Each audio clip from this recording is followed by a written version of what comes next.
dedicated to the memory of George Perez. Hello and welcome to Fresh Face Comics, the comic book podcast. Comic book reader guides his friend through the world of comics for the first time. My name is Joey Morgan, the aforementioned lifelong reader. With me, as always, is Jacob Licklider, the aforementioned newbie. When there's trouble, do you know who to call? Teen Titans. Exactly. All right. Getting the obvious out of the way first. I know we mentioned last episode that we were going to have a guest on this episode.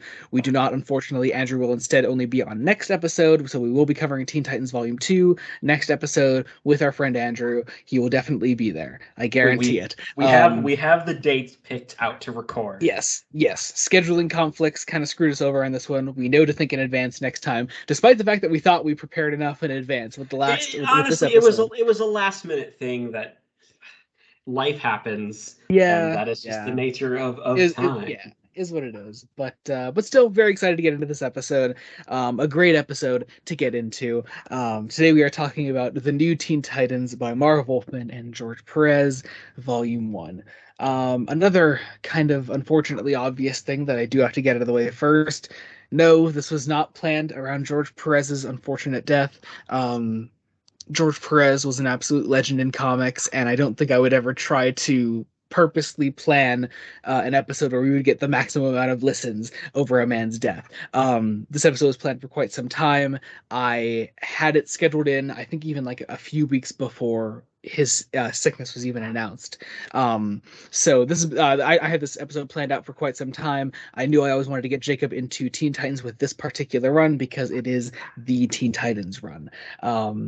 So yeah, let's see what else should we get out of the way before getting to this episode. And once again, as always, thank you all so much for listening. It really does mean a lot. We've seen some pretty great steady growth on the last couple episodes. It's been fantastic to see. It's always amazing to see views just stay steady, especially when we're covering like non-Batman stuff, because Yeah. I think the greatest surprise to me recently has been just how popular the Aquaman episode was. That was fantastic. I loved seeing that. I think that was our most popular of the past 3 episodes, so that was fantastic to see. Really does mean a lot. So thank you all so much for supporting that, especially for supporting Aquaman of all characters. That really does mean a lot. So I guess let's get into it. What did you know about the Teen Titans before going into this? So the 2003 animated series was like the DC show I watched as a kid. It was like that, and like bits of The Batman were the two ones I watched like Saturday mornings. So essentially, this team was the team that I knew as the Teen Titans. Mm-hmm. Minus, of course, Wonder Girl and Kid Flash. Yeah, minus the two sidekicks who, I mean, I guess at the time, Wally West Kid Flash would just be the Flash in Justice League Unlimited, right? Yeah. At the time that you were watching DC cartoons, basically, yeah. And I mean. So as far as like individual characters go, obviously you have a lot of experience with Dick Grayson with all the Batman episodes we've done and other important things that he's been adapted into. Wonder Girl and Kid Flash, though, I was curious, did you know them from anything? I didn't know Wonder Girl. I knew like she existed as a character, but I didn't know her. Kid Flash, I knew Wally West because we've had some brief Wally Flash appearances on other episodes. Yeah. But Wonder Girl you only like knew of? I vaguely knew of, mainly knowing that, knowing how the original Teen Titans, because this is the new Teen Titans, which is okay. That's not like I feel like a lot of I feel like the culture around like comics and how they came to be what they are today. And the history of the Teen Titans in particular can very much make it seem like this was the first Teen Titans run, because man, that original Teen Titans run has just been wiped from existence, hasn't it? Yeah, I've looked and I can't seem to find if there's ever really been collections of it. There might be, maybe digitally. Maybe. I don't know. Digitally but of course, surprise me, but of course, the other characters in this, Beast Boy or the Changeling in this. Beast Boy, Raven, Starfire, and Cyborg, all from the cartoon, and of course we covered Cyborg stuff on the Justice League episodes that we just did recently. So and did you know you didn't know any of those characters from like anything else, pretty much, right? Pretty much, pretty Okay. much. I knew them from the cartoon, and let's be honest, the cartoon voices for the most part are what's going through my head when I'm reading this. Oh, Uh, definitely. I think specifically with a character like Gar, like that is just that voice. Basically, specifically for the Wolfman Perez creations and Beast Boy. See, I don't know if Starfire and Raven are quite what I imagine. See, maybe not for you, but for me, considering like that was such a fundamental childhood memory, Okay. it I kind of mean, hits. yeah. I mean, I did watch the cartoon a lot as a kid. I guess maybe not quite as much as you, I suppose. Um, I don't know. I guess it doesn't quite match these characterizations here, but also this comic is a bit more adult than the TV show is. Yeah, So really, really kind of adult. Like I wasn't expecting it to be this adult. yeah, yeah. Well, it's again, this is. I mean, comics were already being more adult at this point, but this was one of those key comics in the big push to take comics more seriously. This was eventually the comic that made Crisis on Infinite Earths because Yeah, of Marv Wolfman and George Perez. yeah. I mean, this is 6 years before Crisis. Like Yeah, this is 1980. This is the yeah. oldest comic we've done so far. Um, Yeah, yeah. So I guess sort of diving into our non-spoiler section now. On that very topic, this is the oldest comic we covered so far.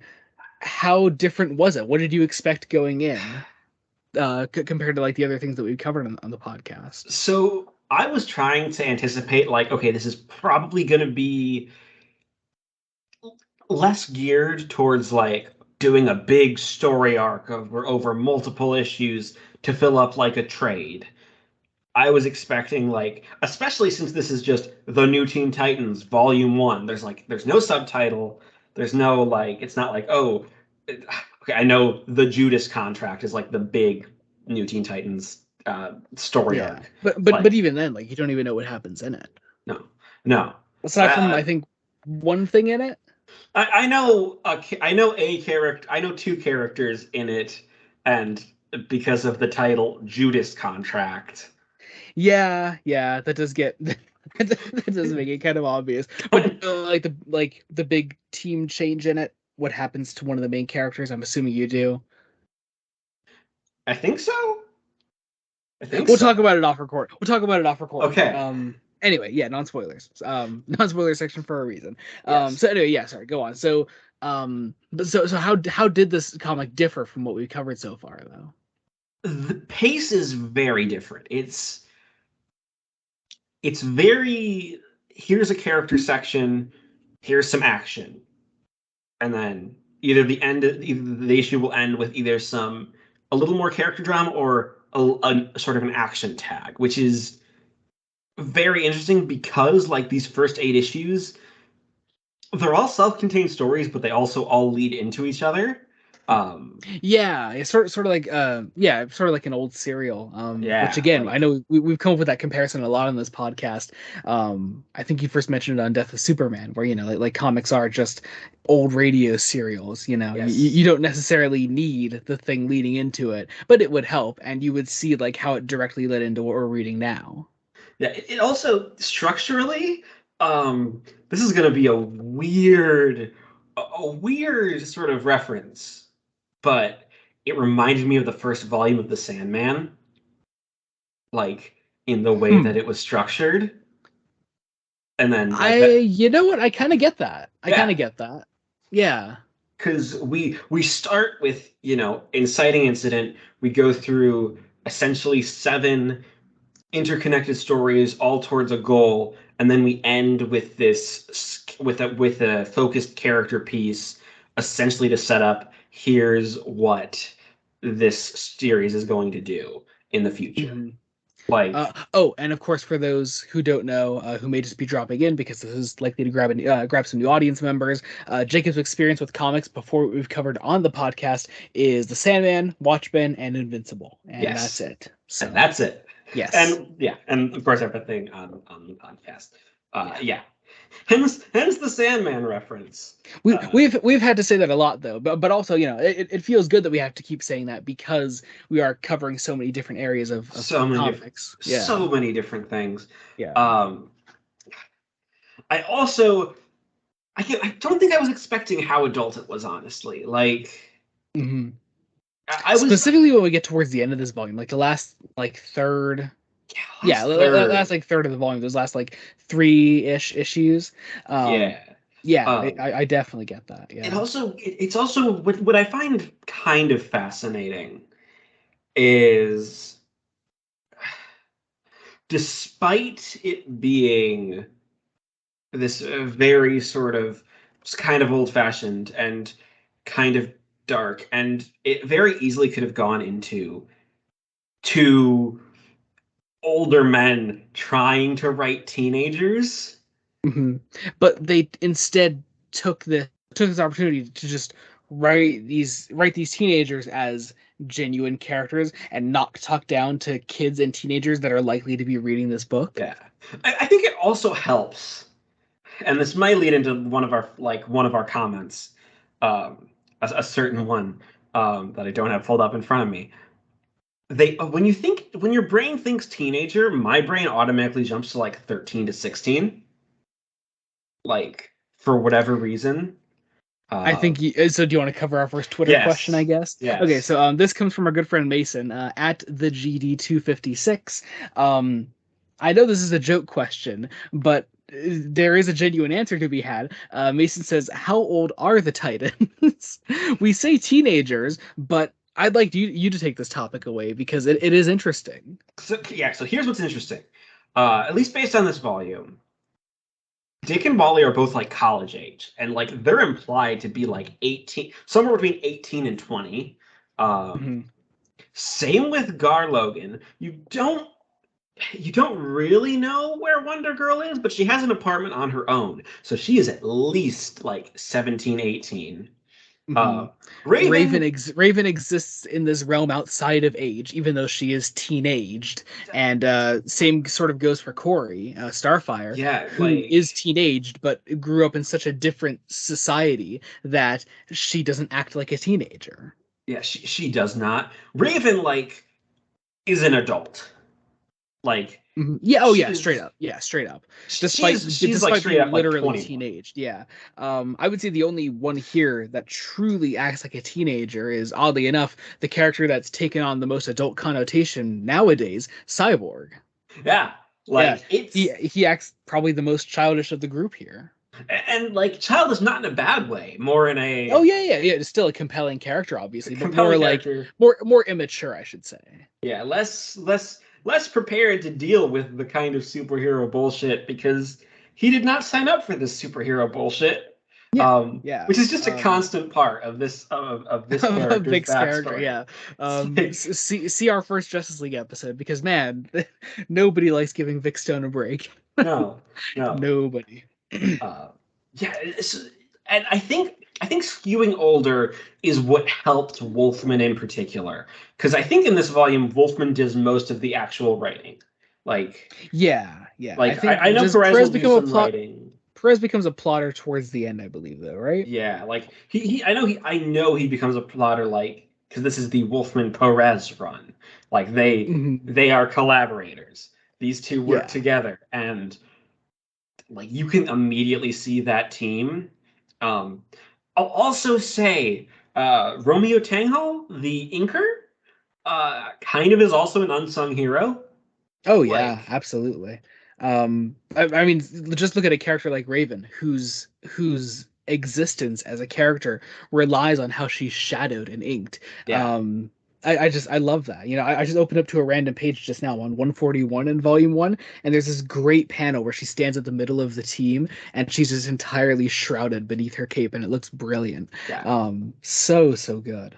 Well, and you can tell because there are a couple of issues here where in this volume where the inks aren't Tangho, and at least for the first one where it's not him, you can kind of tell. Like it's like this trade opens with a preview that I'm sure we'll cover because it's so goddamn weird. Yeah, yeah. I But like remember you sending your live thoughts of this to our group chat. It was so funny of that first preview issue. yeah, Yeah, but like so this fun. preview is and it's I think it's the inks. The inks just look so weird. They're not Yeah, bad. They just don't mesh as well with George Perez's style. yeah. But on this, let's go to our next Twitter question. I want to bring it over from at Jamie underscore season 7. Um, Jamie says, one of the many runs I desperately want to read. My question is, based on what you've read of this and the Claremont X-Men, there are a lot of parallels between the two. Which do you like the most? I'm assuming this is more a question for me, obviously, Yeah, because you've not read the Chris Claremont X-Men. I at least am Yeah, aware of what Claremont has written for X-Men a little bit.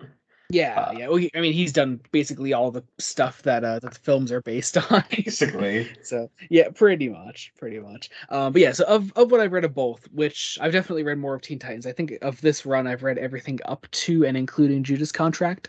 Um, so yeah, so obviously I have more experience with Teen Titans, but I've read the first 20 odd issues of the Claremont X-Men run, and between those two, they're entirely different beasts. Obviously I've read more of Wolfman's Teen Titans, so Wolfman and Perez have the time to flesh out their characters a lot more, considering I've read more of the Teen Titans. But man, it's easy to draw those parallels between the two. They're definitely both.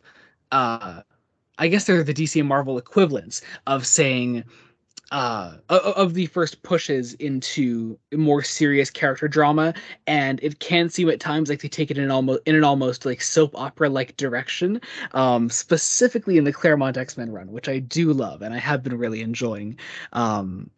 Do follow me on Twitter. I do like live not live tweets, but like post my thoughts on Marvel books as I read them, and I've been doing the Claremont X-Men run. So, but between the two, obviously I prefer Teen Titans. It's not really a contest because I haven't read as much of the Claremont X-Men as I would like, but I do adore both, and I do enjoy seeing the comparisons between the two. Going into our next Twitter question, all of our Twitter questions are going to come from go to the non-spoiler section. So, obvious, it's interesting for such a well-known run on Teen Titans. All of our questions are from people who haven't read it, which I think is really interesting. Just shows what kind of people like want to get into this. Yeah. Let's see. Our next question comes from at English underscore giraffe. English giraffe asks, "This has been on my bucket list of comics to read. Really want to branch out into other Teen Titans stuff. That's not just the 2003 cartoon." So, as someone that's only read the first volume, can you recommend this book to someone who wants to branch out and has only seen the 2003 cartoon?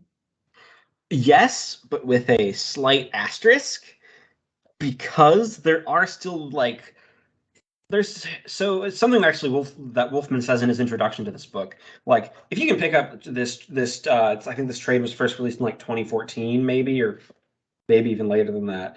Um, there's this nice introduction by Marv Wolfman. Marv Wolfman does one of those, I think, for pretty much every volume of these collected editions, and Yeah, they're so insightful. it is fascinating. One, it gives us here's an idea of like, hey, the first issue sold like hotcakes, and then like at issue 5 they had tanked, like, and then issue Hmm 6 suddenly it started to become a bestseller, and they kept growing. Um, hmm Wolfman also perfectly breaks down why a team like the Teen Titans is needed because the sidekick to a superhero was first introduced to make younger breeders more invested in a superhero because hey, here's someone your age, someone you can relate to, someone fighting alongside the superhero that is more like you. That's not relatable. What is relatable is giving these people their own books and treating them like real people. yeah, and this is like the first one for a lot of these characters who are sidekicks, Hmm pre-established sidekicks, I should say, to hmm do that. Yeah, yeah. I'd imagine Dick Grayson had some of that, especially with certain pieces of the Batman run, like in the 70s and early 80s. Um, A little Uh, bit. With the advent of Dennis O'Neil, yeah, a little yeah. bit. Um, but this was the solidification of these are people. They have their lives. Now the first two issues of this, I will say, are brilliant and I love them.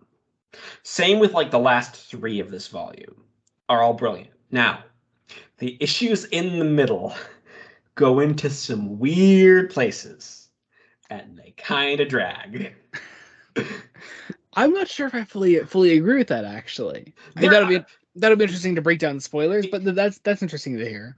like there's some that I was just like, okay, you're throwing stuff at the wall and it isn't sticking as well. Um, but then they eventually pull it they eventually pull it back together. And I wouldn't say they're bad issues. They're just, oh, we're trying to find our footing. And yeah, I'll also say this was written in 1980. There are definitely some things in here that have not aged well. Um, Agreed. uh, nothing, No, nothing too nothing truly terrible. outrageous, I'd say. Like I don't think, you know, people would read this nowadays and be disgusted by it, you know. So Um, it's more of the cringe, like, oh, this is 1980. yeah, You can yeah. tell. There's a little bit of that. Um, you'll I'd say probably the most egregious continuous thing in this is maybe the stereotyped dialogue of Vic Stone. You Oh could see it in yeah, the like like it's specifically in the way that Wolfman writes certain words. You're like, okay, I see what you're getting at, Wolfman, and that's not right. Um, that is not okay. oh, oh, It is I believe the technical term is jive, yeah, which yeah. I don't think was still a thing in the 80s. I thought that died Yeah, in like the yeah. 70s. So, I mean, you know, we give props to Marv Wolfman and George Perez for creating a character like Victor Stone. And you know, first off, there weren't many black voices in comics at the time, so that's important. Also, Vic Stone is just one of the most compelling characters on this team. But And also, there's and that. and it's not, luckily it only pops up occasionally. Um Yeah, it's not horrible. If you're easily ticked off by those things, it's there kind of consistently. But like, it's not as bad as some certain things that I've seen in certain modern publishing spheres, um, from people with even you can tell that Wolfman has good intentions, is what I'm trying to yeah, say. This yeah. isn't. I've seen a lot of racist shit in publishing from stuff that I've read, and this is nowhere near as bad. It's not good, but it's at Mhm. least well intentioned. Yeah, Um, yeah. yeah, because yeah. But on that, our last Twitter question today, not even a question, I just kind of love this comment. Friend Rachel at Seashells says, no comics, brain empty, sad face emoji. And with that, we highly recommend the new Teen Titans Volume 1 by Marv Wolfman and George Perez. Please go pick it up, especially if you've never read it, because please, if you have no other way to honor George Perez, read one of his most iconic works. Just do yourself a favor, pick it up. But with that, I say it's time we move into our spoiler section. Yes. Um, Yes. Kicking off, not with Teen Titans #1, but with DC Comics Presents number 26. This is a short preview from that issue for the new Teen Titans. Okay. I know you're excited to talk about that. God, this was so weird. It was Okay, so so weird. first off, I love that every single page is bordered by these Yeah, stars. well, okay. Okay, so I looked into this. This is like, obviously, this is like one story of three in DC Comics Presents, and the others were like Superman with plus Green Lantern, I think. Like that was a thing. Um Yeah, which is like, here's some random shit to, just be like, hey, here's some characters you like, buy this comic. I was never a fan of these types of books. I never like these. They still kind of make books like these anthology ones. Even strictly like Batman related ones, like oh god, what was the one that I didn't like recently? They did a new Legends of the Dark Knight, and I was not a big fan of that. I don't like those quick anthology releases because they don't do a lot for me. I don't think comics is a medium in which you can tell these really quick stories succinctly, specifically when you're trying to introduce an entirely new team of characters, Yeah. such as Like this. yeah, like it is this is weird. So the story in this is called Where Nightmares Begin. Um which okay, cool. And like okay, I am fully convinced that like Wolfman had issue 1 ready to go, right? And Yeah. then like DC was like, "Hey, we have some faith in your book." Cuz like like in the introduction it's mentioned that like Perez was like already fairly well known for doing the Avengers uh Mhm. and Fantastic Four. So like those are two big Marvel books, and oh look, DC has now snagged him, and DC is like the big competitor. And like it's kind of true at this time, isn't it? Kind of like this is a point where Marvel is like doing better than DC. Yeah, this was oddly enough, this was the book New Teen Titans that like skyrocketed DC sales so much that it actually put them back into competition with Marvel again. Yeah. But yeah, Where Nightmares Begin. Okay, the best way to talk about it is to go over the plot. So like, okay, the opening is the opening is like a decent thing. It's like, oh, outside of Star Labs, Robin is being called in by the police because of Hmm. a hostage situation. Yeah, Um, uh, like, and okay, you can tell from this first page, like the inks are so weirdly shadowed. Uh, yeah. like, and it doesn't quite fit the way Perez draws these characters. Definitely. But the weirdest shit happens. We're helping out this hostage situation. Robin starts running, and suddenly Wonder Girl is just there, and they're And they standing in are front of this giant T-shaped tower. now. I already knew of Titan's Tower because it's in the animated show. But my God, imagine reading this at the time. Yeah, like, and so Robin is the audience surrogate, right? Right, and Yeah, he's just asking yeah. the questions.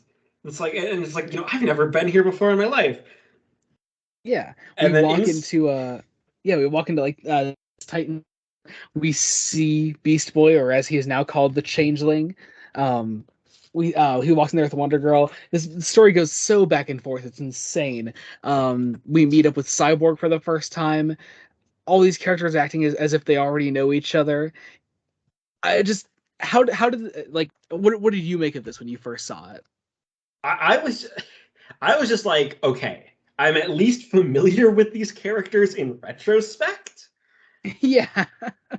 Which, is easy to jump in and enjoy this a lot easier now. But man, it's just a weird way to introduce these guys. Well, and here's the thing, it apparently worked. Issue 1 sold Yeah. really well. Yeah.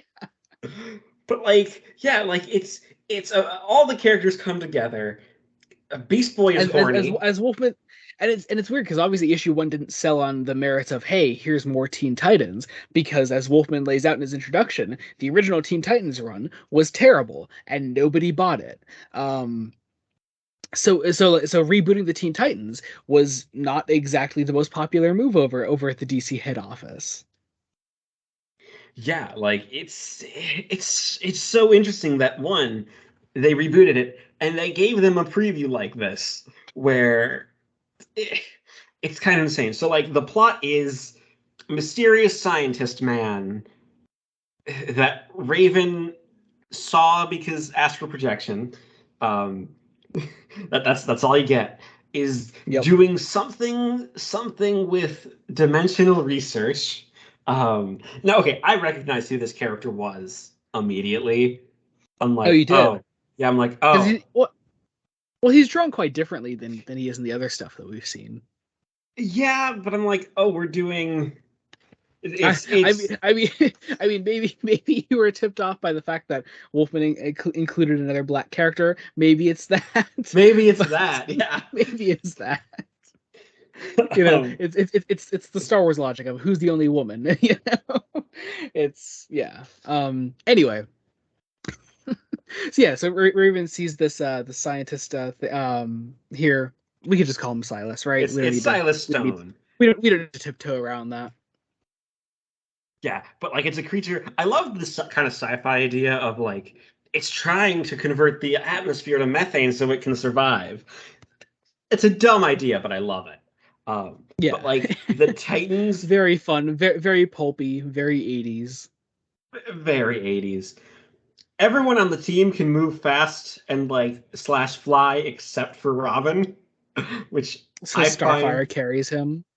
I find that hilarious. But yeah, and like Yeah. they attack they attack this protoplasm. It like may or may not consume Raven.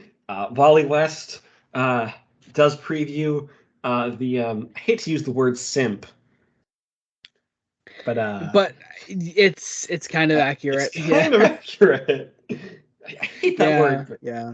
oh boy. Yeah, yeah. Do we I forget, do we actually tease any Starfire Robin relationship here?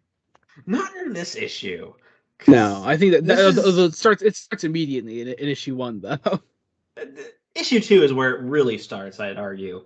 But yeah, one, I Robin is just confused. Like they fight the protoplasm, the protoplasm.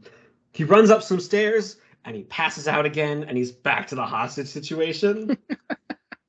It's so fucking weird. We just keep jumping back and forth between these two situations, and I don't know. I really fail to see how this grabbed anyone at the time. The art's pretty.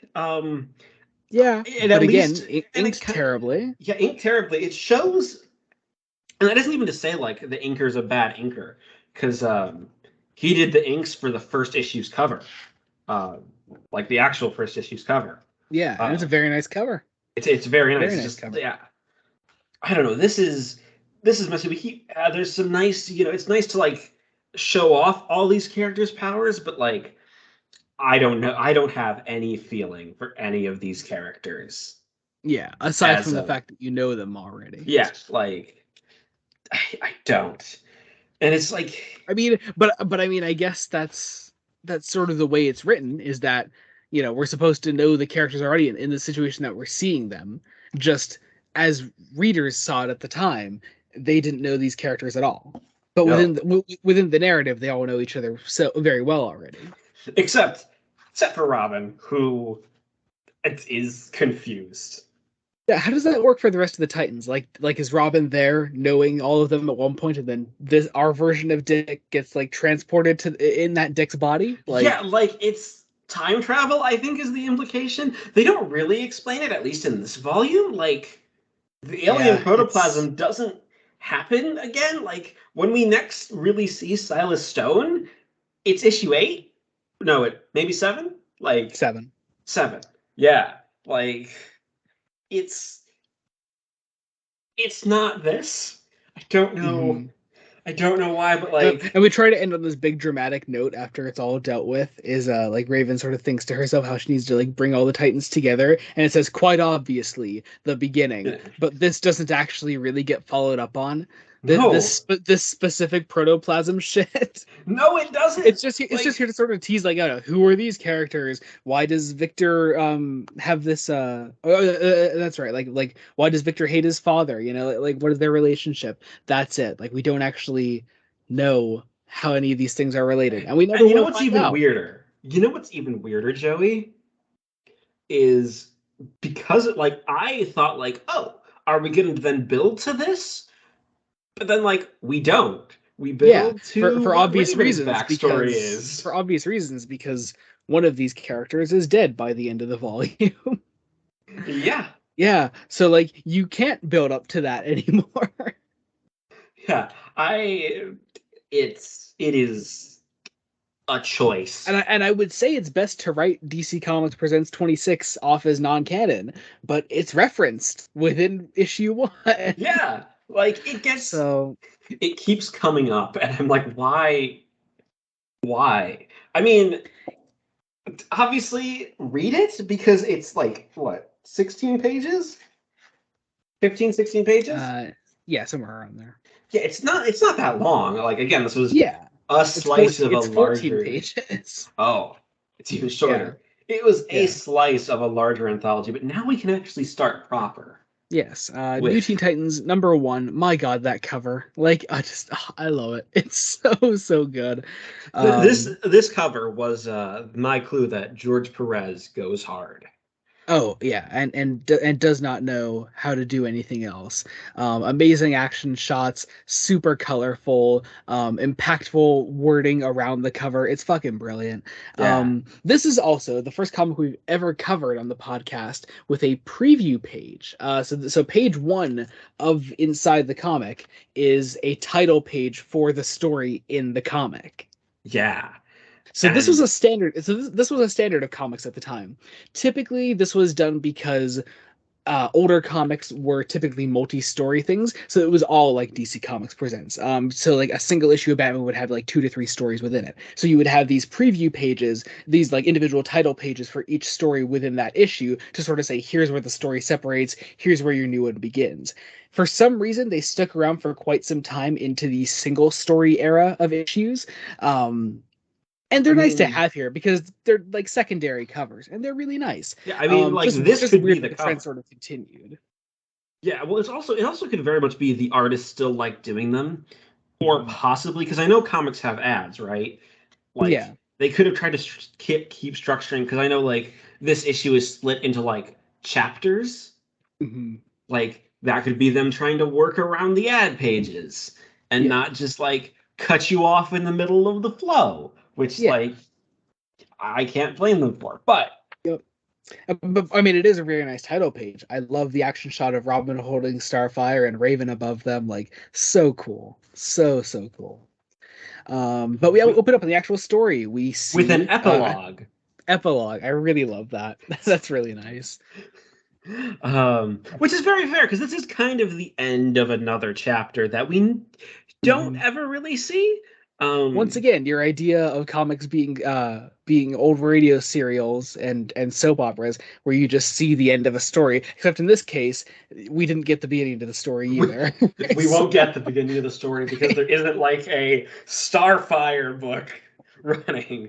This is a new character who, gonna be honest, I was expecting a skimpier design. Like, really, yeah, yeah, because I like remember I remember like just there was this era of Teen Titans 2003 fans finding out about the comics that inspired that particular TV show and just going into fucking shock seeing the Starfire design here because yeah, it's obviously very different from the cartoon. I Um mean, is it though? Like, there's more cleavage, and it's obviously not kid friendly, but it's a fairly similar design. and Uh, also like I always think that every version of Starfire should just have gigantic hair like this. more hair, more Like hair. just out of control. Just just absolutely insane. It should look like fire. It is drawn like fire within this. It's amazing. Yes, and it's okay. I love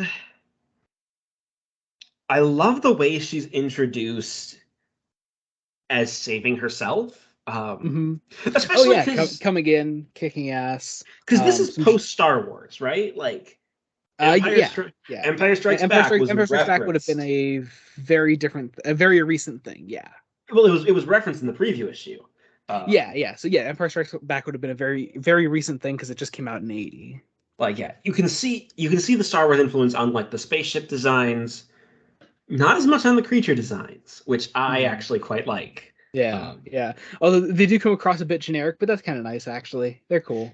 they're cool. It's nice. I mean, they're not meant to be. They're a race of slavers. Like, oh, we are opening with an alien slave escaping. Like who, and then we immediately find out, oh, she's an alien princess slave escaping, which Hmm. and she holds her own in a space battle, um, as she just shoots away at warp speed, basically away towards Earth. Hmm. I Uh, forget also, do they say what? No, they don't say actually. So yeah, so we're just getting the idea that obviously with the brackets around all of her dialogue that she is speaking in another language. So I like that little touch that like it is an entirely non-English speaking character doing all of yeah, this at the beginning. So that's kind of cool.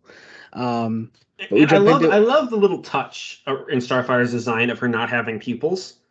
Um, mhm. Oh yeah, yeah, very cool touch. it's a very nice touch. But we then cut over to actual Dick Grayson. Chapter one, the birth of the Titans. It says Dick Grayson is having nightmares about DC Comics Presents 26, and so are we. Yes, I mean it was where nightmares begin, Joey. Yeah, yeah. The nightmare begins. This is it continuing. But yeah, he wakes up and then there is a mysterious lady in his bedroom. And just Anything could God, happen. every time Raven is drawn in this, she just looks amazing. I Oh love yeah, the design. it's this great it's this great powerful entrance. I know like the face is a little not young looking. Well, yeah, yeah. However, it's like she's basically like, "Hey, you need to form a new group of Teen Titans." You know, and I entered your brain so you could know me, which is bit invasive. Yeah, Yeah, yeah. But Dick then calls up Wally, um, and let's see what we've well, we find out that Wally has quit the superhero biz as he says. He's not going to join the Titans. Dick says, "All right, Wally, thanks anyway." we There's a also man find that's out letting that Dick go. Grayson dropped out of college. Yeah, yeah, which is interesting because it's obviously for the most part comic characters just don't grow up as comics come out. But at the time that he was introduced, Dick Grayson was very young. He was still I don't know, probably like 10, 11, 12, somewhere around there when he was first created. So to actually like put him at this age where he has not only been to college but he has dropped out of college and he's still living with Bruce Wayne, who does get an appearance here. Bruce Yeah, Wayne gets a one panel appearance. Says smoking a something wrong, pipe. Dick. Yes, smoking a pipe. Okay. But yeah, so Dick goes out. Dick is kind of like snarky with him though. Says, "Help, not at all, Bruce. This is one thing I can handle by myself." And he goes out on his little motorcycle with the giant Robin R on the side because of course he does. Yeah, We which meet up okay. with. Oh, sorry. Go ahead. I love the design of the Robin cycle. Like Shut up. it is so camp. It is like it is adorable. It's Okay. adorable. Whatever. Yeah, we he is led to Wonder Girl. Um, again, the character who I didn't know anything about. Um, but we do get a nice little bit of her backstory here. Mhm. That basically she was a girl in a burning building where she was saved by Wonder Woman and then raised um, on Paradise Island, which I'm guessing that's just Themyscira. Yeah, yeah. It's gone by multiple names over time. Yeah, doesn't know her parents, and she grew up to basically be a superhero, which Yeah, is it's cool. It's nice. I well, she isn't like my favorite character here, mainly because I don't think she gets enough focus.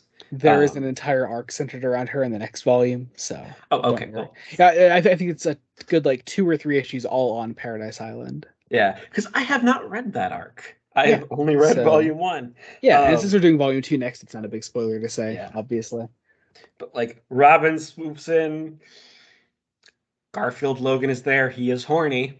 That is the And trait. okay, it's so weird because like they call him out on his sexism at multiple points throughout this book, right? I think at the time the idea was that if you call out the sexism, then that's okay, but they never do anything about it. I can imagine almost like a sad trombone laugh track type thing.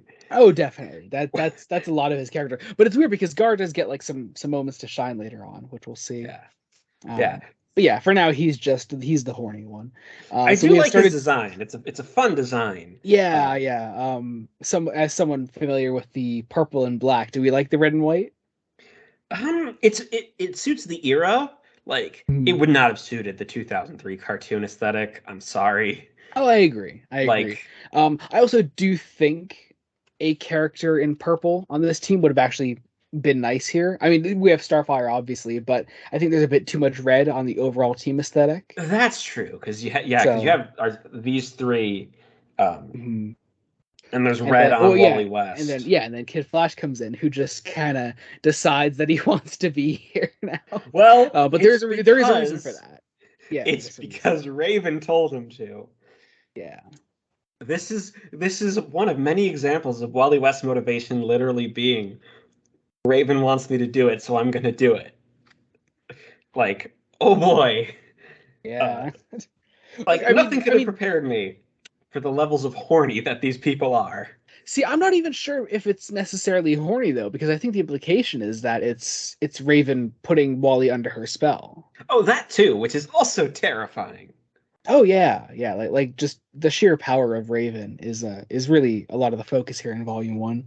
But anyway, so we have started to assemble our Titans. We have Beast Boy. It's gonna be hard to not call him Beast Boy. The Changeling. I don't know It's why that Beast name. I Boy. don't know why that name change was made. It's so weird. The I Changeling, have a Robin. guess. I have a guess because boy makes him sound like a kid.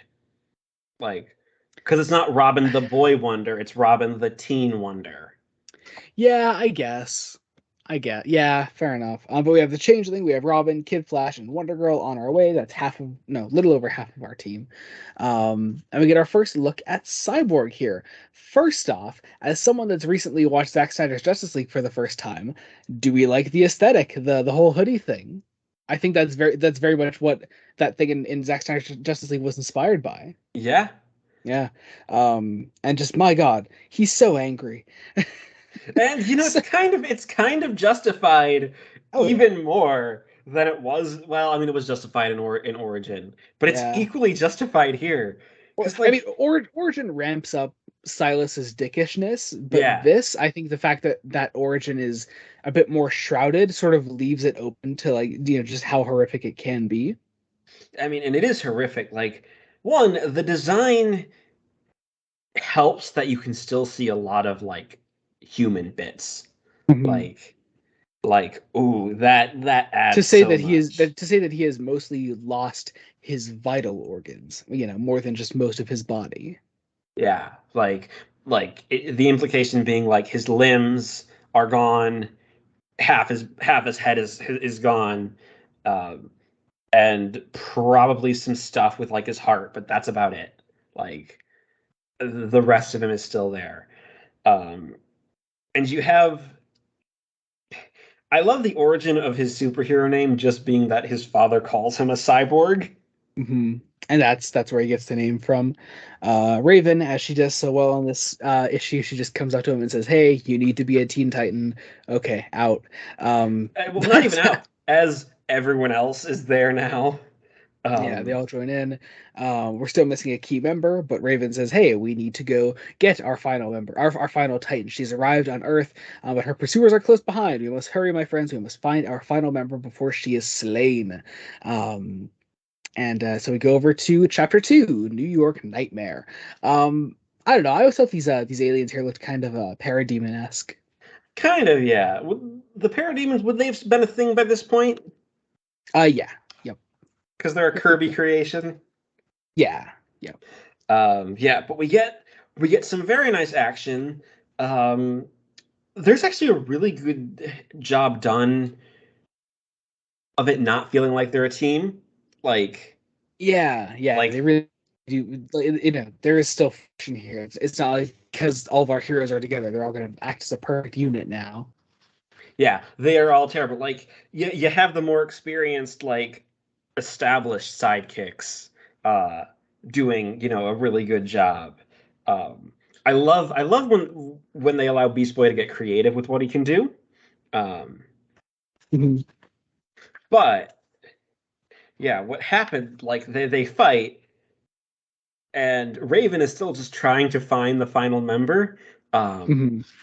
but he's already been taken away by these doctors, or not doctors, sorry, just these two regular guys. I say this couple, regular guys. This regular. couple. Well, one of them's a regular woman. The other one is well, wasn't expecting that.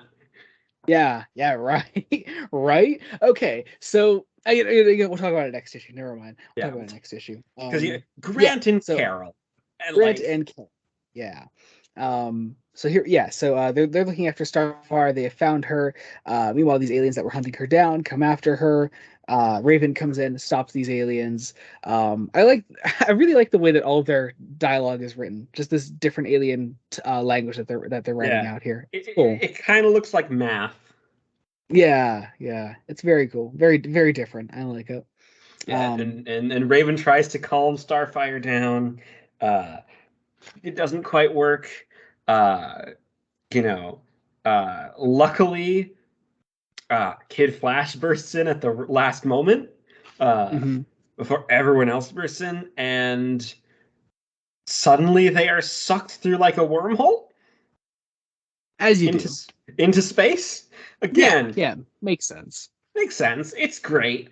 Um, and like, well, again, this is where you get some a really good establishment of Wonder Girl's powers using the lasso to like help everyone stay not being flown into space. Um, and then Grant is pissed because they busted up his place and it's totally their fault and he's ruined their lives. We learned his name is Grant Wilson. Put a pin in that. We will talk about it in a minute. That we will. Um, yeah. Uh, we Meanwhile, have Starfire's Star. been captured. She's locked up by these aliens. Raven comes in, then brings the rest of the Titans up here. Hang on, I skipped a page back. So over here, the rest of the Titans come in. Nice action sequence here, very cool. We're in here. What is it? Oh yeah, that's right. Oh yeah, so I like this here. Actually, we use Cyborg's technology as like an active part of this, which I think Yeah. is just a nice little touch. He's able to uh hang on. He basically interfaces with with the spaceship to make it malfunction is the implication Mhm. that his father apparently trained him to do.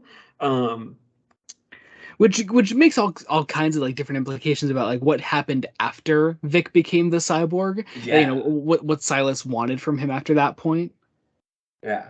Um, and then you have Changeling coming in to As a mouse. as a mouse. As a I mouse. love this clip. Is the Pope Polish? I find that hilarious. Yeah. Um, But yeah, so he goes in there, he chews up a wire, or rewires this thing. They get they blow up the ship. Um, Aliens, of course, vow their revenge as they will. Um, and we have our Titans together now. Everyone's here, yeah. all 7 members. The team is officially formed, though of course they're not quite a team yet. So, And some Grant of them will don't even know each other's names. Yes, Like, and meanwhile, we end the issue. Grant Wilson watches from afar. Says, "There they are, the ones I told you about." A voice off to the side says, "You want them destroyed, Grant? Very well. The Hive shall see that your wishes become reality." bum Um, bum bum. bum, indeed. Next, today, the Terminator. Be Yeah. here. Um, So so issue two. Issue two. Did you know that we have the Slade Wilson in this very first volume? Okay. No. And you know what? I here's the thing. Here's the thing. I'm like, oh, his name's Grant Wilson. It just went over my head. Just went over my fucking head. That's great. So here we are, issue two. This is a big one, obviously. He is not Deathstroke at this time. He has a different name. He's called the Terminator. Well, he's called Deathstroke, comma, the Terminator. Yes. But I mostly the imagine that Terminator. got You can tell changed like around. that's the name they wanted to stick, and it was changed for obvious reasons. Damn you, 1984. Damn you, James Cameron. But yeah, okay. I think it's actually interesting. Like you have a person who could be Deathstroke on the cover, uh, like kind of a Mhm. Deathstroke-esque design. Did you know Claim who Ravager was? Were you able to put no. this together at all? Because I know you watched Arrow season 2, and there's a version of Ravager in there. There are multiple Ravagers, I should say. Because this one is, well, we'll find out. Because I Um, believe the one in Arrow season 2 was a play on the Rose Wilson Ravager. The idea is that any Ravager is probably somehow related to Slade Wilson. to Slade Wilson. Yeah, Yeah. and also you'll find out that Slade Wilson has a lot of fucking kids. Well, I mean, he's very old. Yeah, Like, yeah, but like just a lot of fucking kids, like a really weird amount of fucking kids. Um, it's weird. yeah. I love the preview. That this preview is a very nice, like, I didn't even clock it as a preview because it kind of is, kind of isn't. Because after the page, the scene just continues very Mhm. nicely. Like he wants to be paid in advance, and they won't do it. So the Hive, and I was aware of the Hive because the Hive was in the The cartoon, 2003 yeah. show. Yeah. Yep, yeah. Like I love it's like concealed machine guns and a grenade. I love this action. Right. It's It's so over the top. I love it. It's brilliant. But and, what do we think of Deathstroke's design here? This is the very first Deathstroke costume, and I mean it's his very first appearance ever. Like, yeah, you said you didn't even know that this was in here. Like, how did that feel just to open up and be like, oh shit, this is the first time this character ever appeared? for a character who would become kind of so linked because of the Judas contract. Because I know Mhm. he's a big part of the Judas contract. Like I Yeah, thought that a lot of his. Anytime we see Deathstroke, like from here on, it'll probably tie into Judas contract somehow. You like that's a lot of the culmination of the new Teen Titans up to that point. well, I thought that was his first appearance. Oh no, Yeah. no, no, no, Like no, I knew he no. was created for this run. I wasn't expecting it to be the second issue. Oh yeah, yeah. This dude's been Like here since the beginning. Yeah. yeah, he's there at the beginning. Again, it's probably why it didn't click that like That there's a guy with the last name Wilson here. yeah. Yeah, It's like, and yeah, it's not meant to click because no one had heard the name Slade Wilson at this point. yeah. Also, the design is Again, iconic. oh yeah, yeah, it's fucking brilliant. Like I really, really love it. So cool. I remember they had this costume as a playable skin in Injustice when it first came out, Ah, and oh my god, I remember I played the shit out of that. Oh, it was so cool.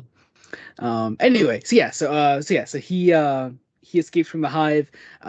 He breaks down a door with one kick, and it seems to be a giant metal door. I don't think that's a yeah, wood. Yeah, no, yeah, he just crushes that yeah, in. because it And crushes inward. Wood doesn't crush like that. Wood breaks. yeah. And I was like, we can duplicate his powers. Mm. Um, Also interesting that there are 7 Hive members.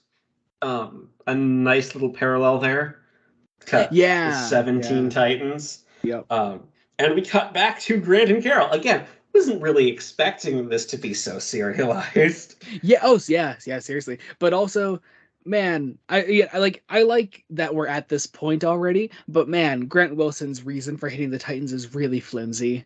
It's oh they, no. they fucked his house. Like They fucked his house that's and they fucked his fucked his house relationship with his girlfriend. a Even little though bit. even though even though he's the one who fucked his relationship with his girlfriend. Like that is obvious. Um, and it's not even like I don't think it's not even his apartment. It's her apartment. Yeah. So like, She tells him okay. to go. She tells him to go, and we're gonna get some he's gonna do some not very good things, and then Starfire, who doesn't understand English at this point, just blasts him. Like Yep. I it's love it. like yeah, Like just I love the pure anger of Starfire throughout yeah, these early she's issues. just rage. Yeah. Just pure concentrated rage. I love it. I also like Um, how they already are kind of trying to make a relationship between Starfire and Donna Troy. yeah, yeah, they become one of my favorite parts of this. Yeah, it's Um, nice, even though like they don't understand each other. Lena Wayne was an editor on this, right? Yes, yeah, Yes. I think he Yeah, was okay, the editor. that is okay. The editor. You know who that is? I know he's like I know he's a prolific name.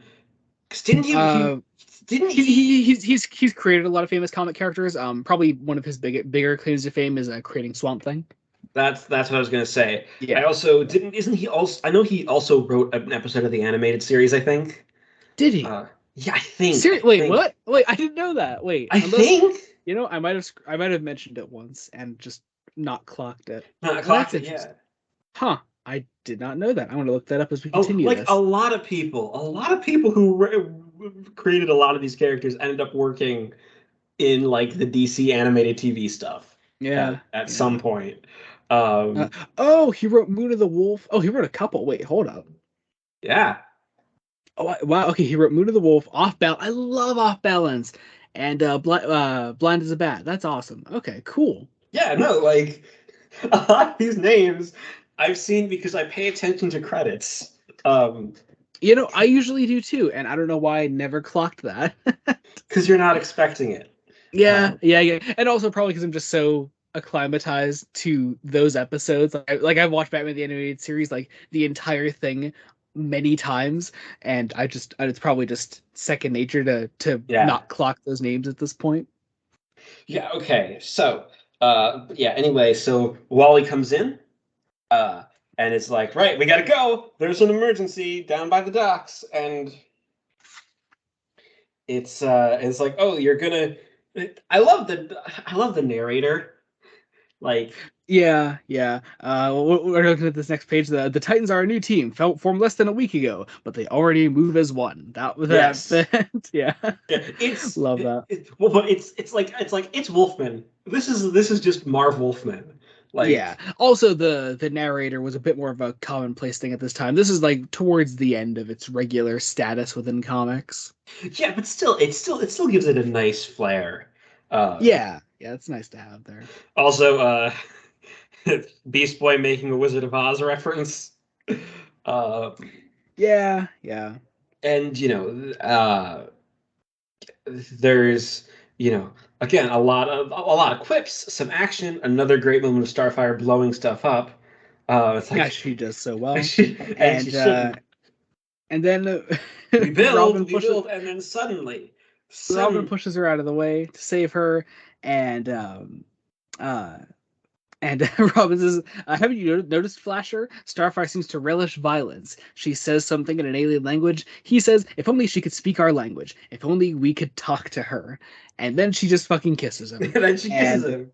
I don't know, I love this idea. Like, it may have been born of some Wolfman Perez horniness, but I don't know. I love this idea May that have an been alien born. that May have been born. Joey, these men are both horny. Jacob, may I say okay, it was. I still say this though. I love this because I love the idea of an alien that communicates with other races by kissing them to assimilate their language. Like, Yeah, I mean, yeah. it's just a Also, really fun little sci-fi idea. It's cool. also the kiss goes on for multiple panels. Yes. Like it's like it's like the kiss plus a reaction from Wally and Changeling, more reaction from Changeling who is horny. Uh, and again, it's times where it's like just shut up, Gar, shut up, stop being so horny. She is I the love horny this. police. I love this. All right, moving on. Also, it's funny. Physical contact. I simply absorbed your language. Yeah, you had to kiss me to do that. Not really, but it was certainly more enjoyable this way. Love it. I can see why. You know. I know. I love Dick and Barbara, but But also you can Dick and see why Starfire. this caught on too. Like, it's yeah. This is equally as valid. Yep, yeah. Uh, This is another big one. This Barbara. There's another big dick one. Oh my god, fucking another big dick related shit. Oh, god damn it. What am I trying to think of? Wonder Girl, maybe. I don't know. No. Well, no. I don't know who else would there be? Like these are the these are the I two. don't know. Anyway, moving on. Yeah, so we get past the scene. Let's see. Vic is kind of pissy. Deathstroke is I, watching them. Deathstroke is watching. I do love how Gar's horny is just like, listen, I know French. How about German, Chinese? It's like English will do for now. it's like you are pathetic. But yeah, they are being watched. Deathstroke is watching them. Deathstroke, Deathstroke calls his little assistant Wintergreen. Do you know Wintergreen at all? is he a butler? He looks like a butler. He's a butler, secretary type person. He was also an Arrow, actually. They called him Billy Wintergreen in that. He was part of the flashbacks on the island. Ah, He was the first guy to wear that sort of Deathstroke mask in the flashbacks. Do you remember that character? vaguely, yeah. That was meant to be Wintergreen. Yeah. So yeah, close family friend of Deathstroke's is the idea. He's sort of like a man on the inside for Slade. Let's Yes. see. We Meanwhile, have Hive is over here working on Grant. They want him to destroy the Titans. Meanwhile, Starfire or not Starfire, fucking Raven. Raven Raven is is communicating with some devil shit, and that's yeah, great with to see. some mysterious devil features, Yes. which backfires on her, and she just sort of falls into Wally West's house or slash Yes. yeah house. Uh, you Again, know, again, I would take this scene as Raven knowing that Wally is the most easy to manipulate, and because it doesn't take much. It nope. doesn't take much, but we then have some very nice I character okay. work.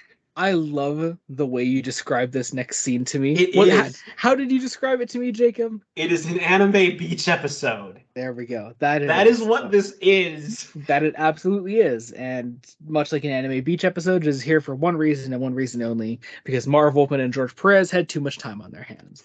Um, They hint at a naked Starfire yeah, no, not hint. That's just straight up there, covered by her massive hair. covered by her hair. They are so horny, but like, okay, they're horny, but at least they give some good character dynamics. Yeah, oh yeah, the character dynamics are there. It's also just I don't know. It's not as egregious as an anime beach episode. No, I no, this love is that still comparison. 1980, and this still has to be submitted to the Comics Code Authority. Yeah. Um, But again, also the editors of the Comics Code Authority, I don't think would have an issue with this at the time. oh no, definitely not. It was the 80s. Yeah. Loved Gar literally turns into a wolf at one point. Yeah. just to howl. Wait, is he? Wait, is he naked? No, his okay, so he's not naked. Okay, because like they have one panel of him as like human Gar, Yeah. and yeah, like I love the way they do Wally's entrance of Yeah, how just he's in the Kid Flash costume and then he changes it changes like its super speed and then jumps into the water. It's very cool. yeah, How it's done across those four panels. Very nice. very Very creative. nice. Um, but the only person not there of the team, well, other than Raven, is Cyborg. Yes. Cyborg is talking with Silas and the oh man, the angst is there. The angst is there, and what's nice is that Wolfman is like, hey, the angst is valid, but also Silas is genuinely, trying to help Yeah, at this and point is which dying. yeah. I mean, do they establish this at this point, right? Yeah. Yeah, okay, yeah. Yep. The accident that forced me to rebuild him is also costing me my life. Um, and it's so nice. But then the Ravager bursts in. Yes, this Um, is Grant Wilson now super powered like his father. He comes in to try to fight Cyborg. with again the flimsiest motivations. It's like Yeah, you fucked up my house. That's it. it's you No, fucked no, up no, my house. not even my house. Not even my Yeah, you house. fucked up my girlfriend's house, and then the funny part is like they already established that Donna helped her find a new apartment. Like, Yeah. and it's like, dude, you're just an asshole. Like, you're gonna. It's like what you blast things have pushed Grant Wilson around long enough. It's like no, they didn't. But Cyborg uses his white noise cannon, which is so cool. Nice to see that some things don't change even across all the time between this and the New No, 52. Like that's still cool there. shit is still cool. Yeah. Um, Yeah. and we go back to the Anime Beach episode. Um, Cyborg escapes from the fight, comes in to warn the Anime Beach episode of what's going on. I love how he Uh, called Robin Batboy. yeah, Bat Boy, you just said a mouthful. I love that. And then some more wording of not even wording, lettering of Cyborg's dialogue. Yeah. Yeah, I just that's the one thing that just kind of irked me about this. Yeah. Doesn't it's not great. It Yeah. doesn't age great. Meanwhile, Slade finds that his son has been injured. And He it was at gets him this up. point where my brain's like, oh right. They're both Wilsons. Oh, seriously? Oh, It took me thought you this realized. long. I thought you realized like by the beginning of this issue when you saw that Deathstroke No, was here. no. I My still God. didn't clock it. Jeez. But again, it makes it All an right interesting then. like father-son parallel, especially considering the Titans are very much parent-child parallels, basically. Yeah. Uh, Yep. and it's like you don't feel for Grant really, even though you kind of want to, but you kind of don't because he's just an asshole. But his dad's like, "Oh Mhm. my God, you're gonna die. You're Yeah. So he decides to go out and help his son. Um. Right. Well. Yeah. right." Okay. That's yeah. So they're gonna go fight And the the Titans Hive is just using together. them to get Deathstroke to do their shit free of charge. Yep. Um, it's and he tries to destroy the Titans. They both they both fight. They don't really fight as a team all that well. No one does. Like it's everyone who does stuff, and then but like Grant is hit with I think with a starbolt from Starfire, and it like ages him. Yeah. Which I think it's implied that it's not so much a result of Starfire hitting him as it is the powers that he was given by the Hive. Yeah, Yeah. like So sort of ages him to death. Slade still blames us, of course, on the Titans, which makes sense and then but technically. Raven also has this nice little like see for yourself the results of your handiwork. Hmm. uh like it's it's this fascinating idea, right? um and like Slade just leaves him as basically like I'll be back, Hmm. essentially. Also like because then we get this one page epilogue, which is I loved this epilogue. Oh, it's so good. One, You I have was like, not expecting Slade Wilson to be that old. yeah, oh yeah, yeah. He's always been that old in the comics. Yeah, they never really do young Slade Wilson. I think the only adapted version of Slade Wilson that even makes him young is Arrow. Is I it's think that's it. probably Arrow, yeah. Yeah, Uh, because even when Joe Manganiello did the post credit scene in Justice League, like, they still he's made his hair white. yeah, Um, and Arkham Deathstroke has white hair, even though there's a 10-year gap between Origins and Night, which yeah, I don't know. He has once white hair in again, both. timelines in comics make no sense. Yeah, Uh, even in comic video games. yeah, Yeah. But no, I love this. Like we create like a genuine reason for Slade to hate the Titans himself now, and because like that's his son is dead, and it's indirectly their fault. Um, mhm. Despite like Grant being flimsy, like his reasoning being flimsy for hating the Titans. Now Slade has genuine reason to Like, hate yeah, them. because he's dead because of the Titans. Mhm. Um, and that basically ends the issue, and we move on to issue 3. Love the cover. I mean, all the covers Oh, are great. the It's a cover's great. I great love cover. the okay. This is where it starts to slow down a bit. Like, Yeah. Okay, but you know Dr. Light? yeah, You do, because of Superman the Animated Series. yeah. Though it's not this Doctor Light, is it?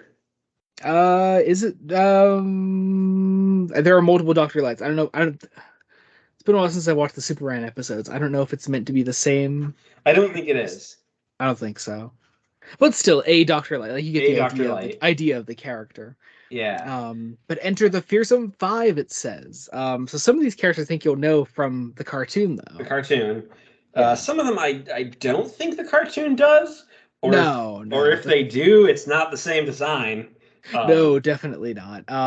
So I think we could skip over this first actual Titan scene. It's just some generic, like, ooh, here's how the team is doing. Well, You it know. establishes that Starfire's from Tamaran. Um, Mhm. like it took us this long to establish where she's from. Which, I Uh, mean, I don't think that's a bad thing. I think no, it's it's more just well, it's more just it's a go ahead. nice slow burn character development that runs through this entire book that I like. Yeah, Um, yeah. because it's at this point where the action doesn't work as well. Mm. Because But yeah, you have we then meet the Fearsome Five here, which is Dr. Light, of course. We have Simon, which I think is a great pun. I love that. yeah, I fucking it's love that. We have Gizmo, who you should know from the who I cartoon. do know. Yes.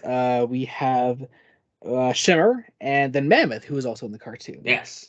Yes. So I So don't think that's like the one design I think that was changed the most. yeah, well, I mean, Gizmo also wasn't like that in the cartoon. That Yeah, yeah, Gizmo was a child. yeah, yeah. A child. He was just a flying child. I will say, I kind of one of my issues is that like a lot of these characters, because this is one issue with 5 villains, they don't get a whole lot of time to shine. I mean, that's Uh, why they bring them back later. So, yeah, but like it's quick. Like here are these people. Here are their powers. Like Doctor Light does light powers. Simon doesn't say what his powers are, but because of the brain, he's a psychic character. mhm. Gizmo is the engineer, super engineer. Shimmer does matter transmutations, and And Mammoth is strong. Mammoth is That's strong He man. is strong. Yeah. So basic villain setups. Just I don't know, kind of cool to have like a team to more directly oppose because we have the Hive set up in the last issue as a larger team threat for the Titans, but this is a more direct threat for the Titans, I would And say. these characters have faces. The Hive Yeah, don't have faces yeah, yet. I yeah. don't know if they will have Hive is faces. more set up for later. This is a direct threat for now. Meanwhile, Corey gives her backstory. We have I all of love this. I love the way, especially the first panel is drawn. Mhm. Uh, with Corey's like that silhouette, uh, Yeah, yeah, and then the bordering of the panels themselves. yeah. Um, Following it, like how she's sitting on the roof there next to all those sort of green leaf uh framed panels. Like it's very nice yeah. looking. Uh, Now I forget in the cartoon, did they go into Corey's backstory much or no? well, they do Blackfire. They did Blackfire, but she's obviously not involved at all here in this Yeah, backstory I for don't now. entirely think they do the slaving stuff, just because that's kind of heavy to do for a kids show in 2003. Yeah, yeah, but then I assume that saving was a bit much for typically regarded as kids comics at the time. Yeah, yeah, So who's to say? Who's to say? But yeah, so we get that. That was yeah. very nice to see. Her dad sells her into slavery. Well, one of her siblings, and her mother's like, "No, she's a child. Don't do it." And it's like, "No, too bad. We're taking her away." Yep. Um, yeah, and it's What a it's backstory. it's That it's that that and hard. that and that, and that is not the last heavy backstory Wolfman and Perez will write. No, that's not even the last heavy backstory that we will get in this volume. Yeah, Like, I mean, God, I'm assuming we're both talking about Raven right now. yup. Yeah, yeah. Yeah, Raven Oh is man, speaking of Raven, she that's shows up. It's like there's an emergency. Um, yes. And we have to go fight the Fearsome Five for the first time, and we get here, and there's a Fearsome Five fight.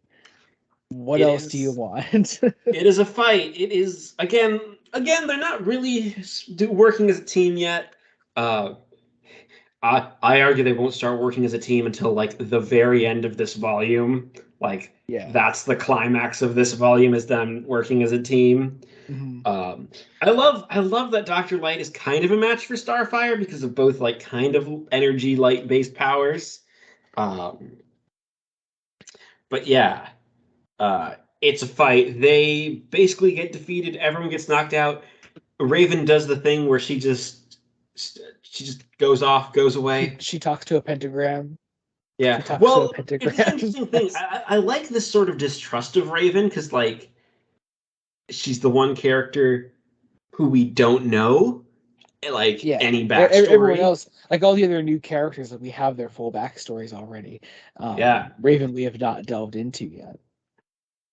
And obviously, this is 1980. The Satanic Panic hadn't probably properly started, but the seeds were Yeah, there. yeah. The I was gonna seeds say were like there. it's still used it in like a threatening way, as in like this could still be a really bad thing. We don't know to fully trust Raven yet. Yeah. And I mean, it's also kind of suspicious that like Wally's just the one that just trusts her and constantly defends her, even though she kind of leaves them in the lurch. Um, but yeah. Uh, and another interesting thing is that we then cut to Cyborg, Yeah. with another scene with Silas just sort of reestablishing that relationship.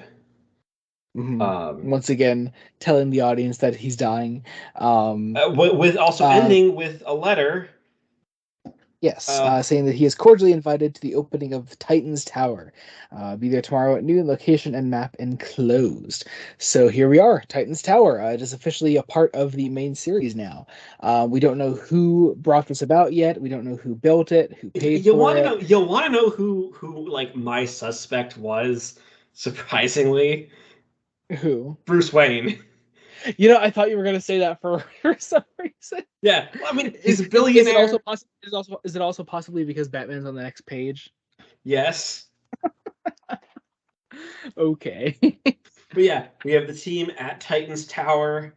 Um, Raven uh, warning them, and again another scene of Wally West defending Raven. Yep. Um, Yeah, is what it is. Raven gives some of her backstory. Yes, we see what the late 70s, early 80s Justice League is like. What did you think of this lineup? Honestly, it's a good. Okay, It's a really cool lineup. it's the only I've read a couple person. I've read a couple like single issues of this specific lineup that I have physically, and they're a really cool team. I love this team. Okay, it's definitely a cool team. My only like one complaint is like Superman should also be there. Uh, Like, he was in and out on this team, oh, at least in the okay, issues that I've read from this time. But like these are the main six. Even then, the Atom wasn't there all the time. But yeah, but at this Zatanna, like, point, why isn't Zatanna typically a leaguer more often? Like, I love that. I love her inclusion on I this mean, team.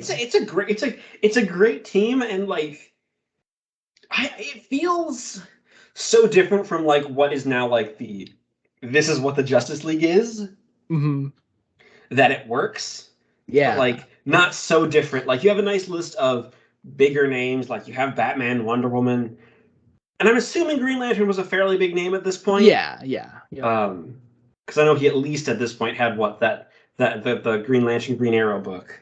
yep, Um, and then you have some less well-known characters, but like still characters who I imagine would at least have a cult following, at least with Zatanna, because she's a character who's just always kind of been like she appeared in the animated series. yep. But yeah, no, yeah, just cool to have her here. Cool to have that whole team there. We also get the Um, first mention of Trigon. yes. Obviously, as someone familiar with the cartoon, you know who Trigon is already. Yes, Um, I knew what was coming. yes, Um, yes. Didn't know to quite to what extent though, did you? no, there was Yeah, some loops thrown. I'm like, oh, again, it's why like the last few issues of this are utterly brilliant. yeah. Um, I just dropped something. Sorry if you heard that.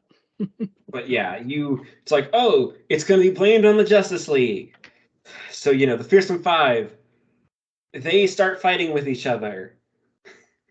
Um, I think my favorite of them might be Simon, partially because of the pun, partially because he's just kind of extra. Yeah, and also he gets surprisingly a lot to do on this team. Yeah, Like yeah. of all the characters to really focus in on, Simon is the one. Simon is the one. Also, okay. Again, why does the new Teen Titans just like immediately accept they have a headquarters Yeah, it's yeah.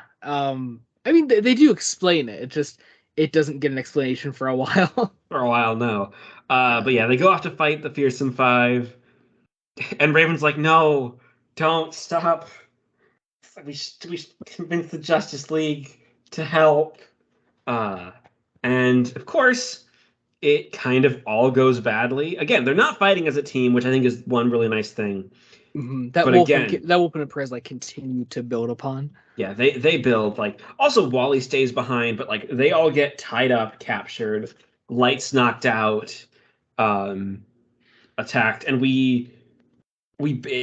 like Wally then goes in because it's like, yeah, I have to help my friends because conflict. He gets knocked out, and the issue ends with Raven's like spectral form being like, I haven't any choice now. And even though they once scorned me, I must again visit the orbiting satellite headquarters of the Justice League of America. Yes. Oh, I love it. Oh, what an ending. I love it. I was not expecting like the Justice League to play a big part in Yeah, this. leading into like probably my favorite cover of this whole volume. I fucking love this next cover. I love Um, what the cover represents. Like yeah, the cover yeah. really represents the mission statement hmm of this run as like these are a next generation of heroes, hmm something that will come back. I mean, something that I think current DC as we speak are doing with Dark Crisis, as far as I can tell, right? Yeah, yeah. Because Hell, like, I just read Justice League 75 at the time of recording this. I'm really excited to see where it goes. I'm really, really excited. and it all has And its and roots. with characters like John Kent and Jace Fox on the horizon, like I'm so excited to see the future of DC right now. It's very, very cool. And it all has its roots in this book. Yeah. Uh, Oh my God, love it. Oh, what fucking history. It's so cool. anyway, Um, I do love the opening pages with the Justice League, like this entire prologue of issue 4. yeah, Um, it's very, very cool. that and then we get like the actual Temple Azarath, which is such a cool design. Oh I my don't know God, yeah. why. Look at that. That is just pure like pure concentrated Perez. Like Yeah. look at that. That is Like amazing. Yeah, like if we ever do like George Perez's Wonder Woman, like the way he draws like Themyscira and Paradise Island and that like that I you could see like the beginnings of that here. It's so cool. The way he draws like big palaces and landscapes. and I also love it. he They're just so manages nice. like group shots really nicely. Like Yeah. despite issue 3, a lot of the action bogging it down, it looks nice. This looks Yeah. gorgeous. Uh, we've let's be honest, we lost a legend. Like I've only read Oh my this God. from him. We lost a legend. Like And there is so much more to delve like into. I got so in 2015 when Terry Pratchett died, um, that was right around the time I was getting into Pratchett's work, mhm, and that hit me hard. With this, yeah. because I read this before Perez's death. You Like read well, no, you read only a few issues before he died, yeah, right? but even then, like it hurt. It was like I Yeah. probably read like about half of it. Yeah. But I think you were like right at this point when he yeah, had passed. And I mean, hey, it's just if I'm not sure if you were on this issue in particular, but like this is such a great issue for his art alone. You really see just what a fucking talent we had. Um, yeah. so brilliant. I love this next page where we see like Raven sort of falling. Like you start off with like her pained expression. You go into like that full body shot. The colors there are gorgeous. It's so nice. And she isn't as sexualized as other artists might have done. Like Yeah, yeah. Hell, I mean, even with a character like Starfire, whose design is naturally provocative, it's not drawn in that way typically. yeah, it's not like say Red Hood and the Outlaws from the New 52. Who, I've seen which I those do love. panels. I do love Red Hood and the Outlaws, except for Starfire. I Red Hood Arsenal is a much better series. Scott Lobdell is a good writer. Cannot write Starfire.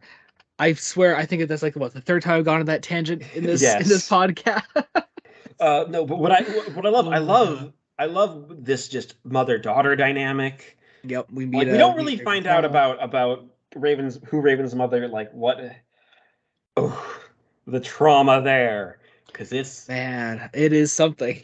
it is something. It is something. But like this is really like the first human Raven that we've gotten. Like Yeah.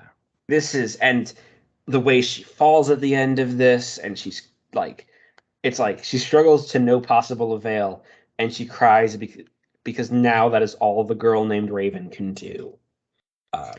And we go into the next page, which it's taken this long to get to the title of this story, Against All Odds, on this brilliant, almost full page here panel, where we see Starfire, Robin, Cyborg, and Wonder Girl standing there. And it's like, everyone's safe. And I'm like, wait, what? Wait, what? Like, my brain was like, what's going on here? This is Yeah, wrong. yeah, Because you don't just magic them. And then, immediately on the next page, it's like, oh, they're being mind controlled. yeah. I especially love this next page when like Raven starts to realize this, and the way like you'll see it a lot. Perez draws crying women really well, and this this is one of those many examples. I don't know, you really like feel like that expression from her. The art in this issue in particular is so damn good. You also get some backstory on who Trigon was, and the first drawings of Trigon, and oh, that design. Yeah. Oh my god. That Jeez. that is a chilling design. I Uh, love it. Oh my god. yeah, but and you see, so you see, everyone's being watched as the Titans just go off to destroy the Justice League Hmm. because they are being mind controlled. As you do. Yeah, love that. They go up to the watchtower here, which is very nice to see. Love the all-out fight that starts here. The dynamic between Robin and Batman here is great. But you Yeah, sent me this one panel that you really loved, I and love it. Okay, something that's very easy to forget about classic Green Lantern is their weakness to the color yellow. So Robin wraps his cape around Hal Jordan's Jordan's hand, fist. and it's peak comic book. It's like, Oh, forget it, so Lantern. I know your power ring is useless against anything yellow. that It's includes my cape. like, oh, it's so good. I love how, despite the mind control, the tension between the characters seems real, especially between Dick and Bruce. Yeah. Like, Oh my God. Yeah. Yeah. Bruce as the imposing figure. All right, Robin, that's quite enough. Yeah. Oh my God. So good. Um, and also because we're reading a Teen Titans book, you naturally want to feel like the Justice League are the ones being mind controlled here. But they're not. It's instead our protagonist. I think it's a really cool twist on that. Yeah, it's our protagonists. I also love, again, and of course this is pre Dark Knight Returns being published, but post Denny O'Neil and Neil Adams at least a little bit, because During. during so, but like, I mean, because also keep in mind, even after the Denny O'Neil like era ended, he was still an editor for a very long time. yeah, Yeah. well, because he's still portrayed as a caring father in a way. It's Yeah. like he uses violence to try to subdue Robin, but it's also, listen to me, you're being used. Hmm. Um, and I feel like the tension between them is real, just because Robin's growing up, and And this feels like natural character progression too, something that wasn't necessarily being showcased in regular Batman comics at the time. Marv Wolfman was doing the character work for Dick Grayson that a lot of other writers at the time weren't doing, because we were ready to take Dick Grayson as a character to the next level. like, yeah, it's if you're going to allow a character to become a teenager, if you're going to call him the Teen Wonder, Hmm. allow him to be a teenager, allow him to grow up. Let's examine what exactly would happen to a teenage superhero, and Hmm. I love it. Yeah. Also, the Atom going into Donna Troy's ear, Yeah. giving her Yeah. vertigo. Yep. Um, God, you hear that? what? Another motorcycle outside. It was Oh, bad. I did not hear it. Hey, the noise reduction is working. Hey, Sweet. it's working. Yeah, but I love this fight. Raven shows up. I love the tension between Raven and the Justice League, because we'll eventually find out why, but because, like, Zatanna sensed evil on her. Hmm. Uh, I and this and there's this great fake out where she turns them all to ash, and that wakes everybody up. So Like, good. Yeah. Um, And of course, I And love Raven doesn't do physical fighting. I love that aspect of her character, at least in other this characters, run. other characters on the team will like go in and like punch the bad guys, punch the Justice League in this case, and Raven will just stop the fight like that. Yeah. Like it's so cool. Yeah, and using something, an illusion or something clever. Something Yeah. that like the TV show kind of did, but hmm they leaned a bit more into traditional like magic energy blasts, Yeah. which I'm sure the character will eventually grow into that. Like I don't doubt that that came from somewhere. Uh, but yeah, it's this great idea. And again, she just does it and disappears and then brings everyone to where okay, I'm not entirely sure who these people are. I think they work for Trigon, don't they? They work for Trigon. Are they? Yeah, so they're the people who work for Trigon. And they're trying to summon Trigon. hmm And the Justice League show up. Because this is where it gets just a little messy. Like Yeah, yeah. a The lot art, the art happens. is clear. I think it may have been in Wolfman's directions. Wolfman's directions, as well as just a lot of this is one point where like a lot of like the older, wordier style of comics kind of becomes a slight issue. hmm Because there's a lot of stuff happening. Um, Also, Starfire recognizes Hawkman as a Thanagarian. Uh, Yes. Yeah. Again, a So nice showing that like this whole new alien race has been introduced into the DC world. It has history with our other aliens. yes. But yeah, like the fight happens, and Raven is trying to stop it, and because of the fighting, it doesn't work. Everyone's left defeated. Mhm. Um, and the issue ends.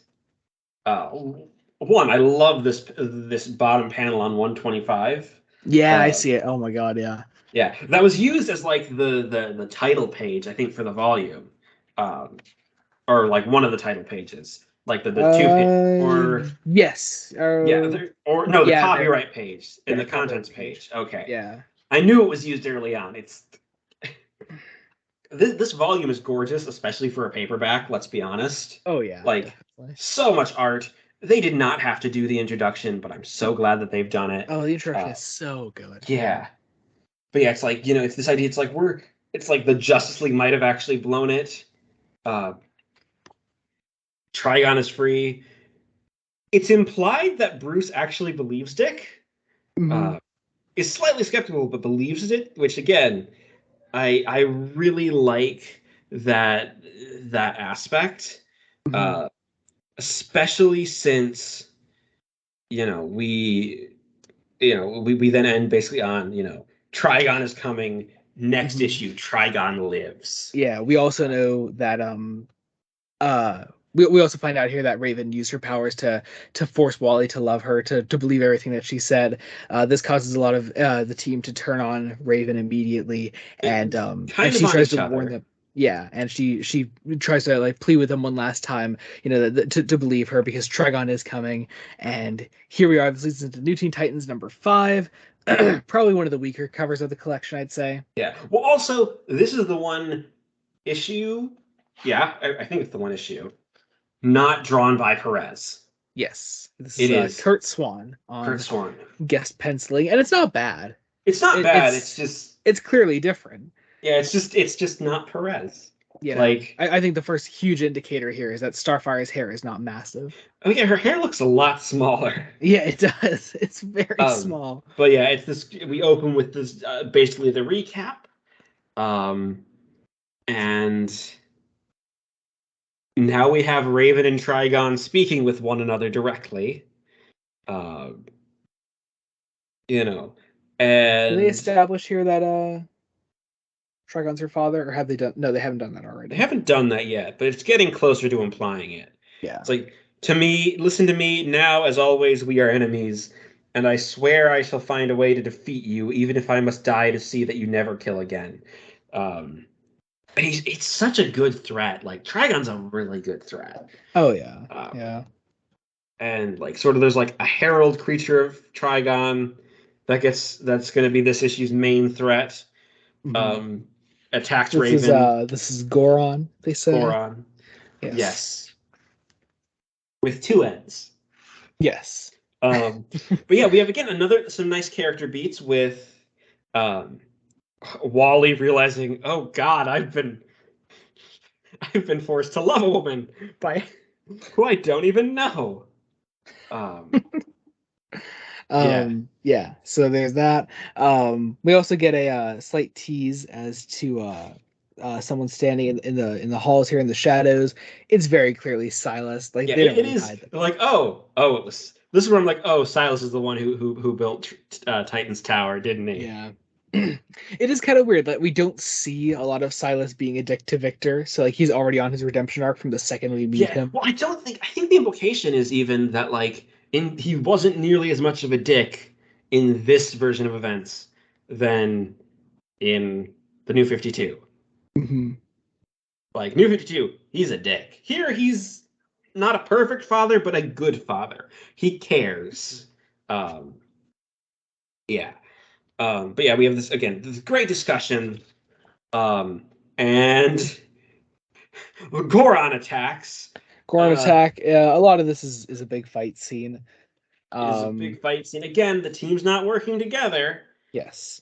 Raven is still Raven goes over to Trigon, then we see a more physical form of Trigon here. He slowly comes out of this mist here, this red mist from the shadows, and we see our first full body, full page image of Trigon. It is a bit of a shame that it wasn't done by George Perez, but it's still very nice. It's very nice and it fits. And this is where we reveal I have inherited something from you, Father. It is an evil that dwells within me, an evil I despise, for it has forced me to flee the peace of Azarath's teachings. Oh man, Like, so good. so obviously I knew Yeah. Trigon was Raven's But father. even then, how good is that Yeah. twist? And it Like, gets even better because, like, they go into depth later on, mhm. fully into the backstory um, of Raven's mother, um, which is just, it's harsh. It's harsh. Yeah. Um, Do they do it right here or is that no, later? that's later. Later. That is the next issue. I Yes. Okay. believe that is an issue that is drawn by Perez. Yep. Uh, yeah. Yeah, so anyway, moving on. We have dealt with Goron. Yeah, we dealt with Goron now. Trigon begins his attack on a city because he After just starts on a city. after everyone basically is like, right, we're gonna try to work together and be a team. And you have one of my like favorite little like cyborg Beast Boy moments. Hmm. Um, Beast be despite the not great dialogue from Vic. Beast Boy as a crab is like, this great like, it's like, let me tell you something, Vic. It's a state secret only known to old-time heroes, but sometimes we all get scared. Except me, of course. I mean, I just got into this racket to meet girls. Uh, So good. I love it. in that one And Beast Boy's panel, a crab right now. I love it. in this one panel, you learn so much about both of these characters. Yeah. Um, Yeah. all done So so good. quickly. Because, like, at this point, Beast Boy has been just 100% comic relief Yeah. of Yeah. uh, like and not great comic relief either. Mhm. And it leads in so nicely into like the little descriptions of why each of these members are a Titan and Yeah, so why you they're go gonna like one fight by one Trigon. through each of these characters as they go on to face Trigon. Um, they all attack him at once. It And doesn't they quite work are out. working together. They are working Yeah. together for the first time, really. Mhm. In the middle of this fight, we go back to Raven talking to her mother. Yes. Um, and it's basically like she's just saying like you're this you should get rid of pacifism. You have to help stop Trigon, and they won't do it. And Trigon gloats about this. Um, is there's this interesting panel with Trigon and Arella, aka Raven's mother. Um, Mhm. is like, have no fear, you will die as all my brides who have preceded you. Um, and Raven summons the Titans to appear, um, and to stand together, and and to fight as it basically builds to this idea that like Trigon is winning, basically. Yeah. Like it's he, no matter how much they try, they defeat him. They can't defeat him, and Raven is then like, right, I'll sacrifice myself. Mhm. I will go with you into your hell dimension, and as long as you leave this dimension alone. And Trigon agrees, and the issue ends on such a strong note. They leave together, with the Titans, Raven's mother, and these hooded figures all standing around the flames that are left behind them, leaving. I also love that in the next issue, thing they're like, George, next issue, George Perez returns to the drawing board as the Titans face their greatest battle yet in the dark, brooding dimension of Trigon the Terrible. Be here for last kill. I think Um, issue six's cover is actually my favorite. that is a great cover. I love it. I love it. Ooh, I'm so Very glad. different. And you can tell like Perez is back. Yeah, yeah. Just that style is back. It's very nice. But Even in on like issue, the preview page, which is a big crowd scene. yeah, yeah. Big crowd scenes can be kind of boring in the wrong artist's hands. But yeah, no, just very nice here. We open on issue 6 here. Yeah, we're in a big crowd scene. Trigon brings Raven back to his dimension, and and she is still not a fully willing servant, obviously. Yeah, obviously it's not fully willing. She Um, chooses to help this this child this child who here. Uh, who just calls him a monster because scared child. yeah, Uh, and then Triton's like, no, you don't get to, you don't. It's like, fine, you can help her. And then they walk away, and it's like, oh wait, nope, dead. and he fucking kills the child. Like, Like, oh, my God, that is dark. it is so dark. Yeah, Um, yeah. it's like, hey, also surprise, I'm still gonna take over your dimension. I don't know why. I don't. It's like, it's like, yeah, surely you cannot have believed I would so willingly abandon that quest. Yeah, you did believe, didn't you, Raven? Yeah, Daughter, you are far too trusting. love it. Oh my God, so good. Trigon is such a cool threat here. He's such a good Um, villain. He's such yeah. a good villain. And So I'd love to see him in live action somehow. they technically did him in Titans. I haven't watched that, and that's also like, I don't think they ever like make him a physical figure, but he inhabits others' bodies. oh, no, I want to see this like type of design. I want my giant evil Satan Let thing. me see. I don't, I because I only watched season 1. Oh no, they do him physically. Oh, Oh, okay. that's all right looking. It's all right. Okay, well, Yeah, actually, that's pretty menacing. That is pretty menacing. Hot damn. Okay, I'll send you it while we're still talking. Um, yeah. Anyway, so we go into the title page. Last kill. Oh my God, George Perez is back. Look at that. Oh my and God. again, this is Raven giving herself up as the final push to have everyone bring everyone together. Yeah, and Uh, this is like this is the figure that between them all, um, made is the one that that caused them all to fight amongst themselves. And here she is. They're the final unifying force amongst the team. but first, they need to understand the entire situation because okay, this is if, this has to be inspired by Rosemary's Baby, right? Right. I would It's assume gotta so. be like it's got the Rosemary Baby vibes. Before we go into that, Uh, there's Trigon from oh, Titans. that's actually a really good design, Right? especially for like I a was TV surprised. budget. Like I said, I only watched season 1, so I didn't get to that. Like it ends on a big Trigon cliffhanger, season 1. Um, and then like but like they don't show him physically, so I guess that's him from the beginning of season 2. That's really cool looking, That's actually. cool. Yeah. Yeah. Anyway, the important stuff. So Raven's mother returned to the occult after rejecting religion, um, which is very 80s. That is a very 80s plot point. Yeah, yeah, She I don't want to say she pulled an Alan Moore. She kind of pulled an Alan Moore little bit, little a bit. little bit. But then we get the full And backstory of Raven's mother and how Raven came to be, and whoo boy, oh boy, it is oh something, boy. So man. Rosemary's Baby. It's that backstory. It's that. She's the bride of Satan. Satan is summoned as well, Someone's horny in more ways than one. Uh, for various. for various reasons. But key amongst them all is she is essentially raped, and Yeah. And uh, Raven is a product of rape. yeah, well, Wow, wow. okay, it's implied that she consents. Like implies she Uh, consents to be the victim, and then only doesn't like it when it's like, oh wait, oh God, it's evil incarnate. Like she was tempted by the devil, which yeah, I was gonna is say she was tricked into it though. yeah, it's this is at the I mean, very I think at best. the end of the day, in the introduction, Marv Wolfman calls it rape, so I would Oh say yeah, it's he rape. does. He It is does. So, luckily yeah. luckily nothing is shown. Oh yeah. Um, I mean, you get pretty close, as close as you can under the Comics Code Authority. Um, but yeah, that's it. That is it. That's that is it. and I forget it's which one did he say that sales started to continuously go up from? that would Was be that issue 6.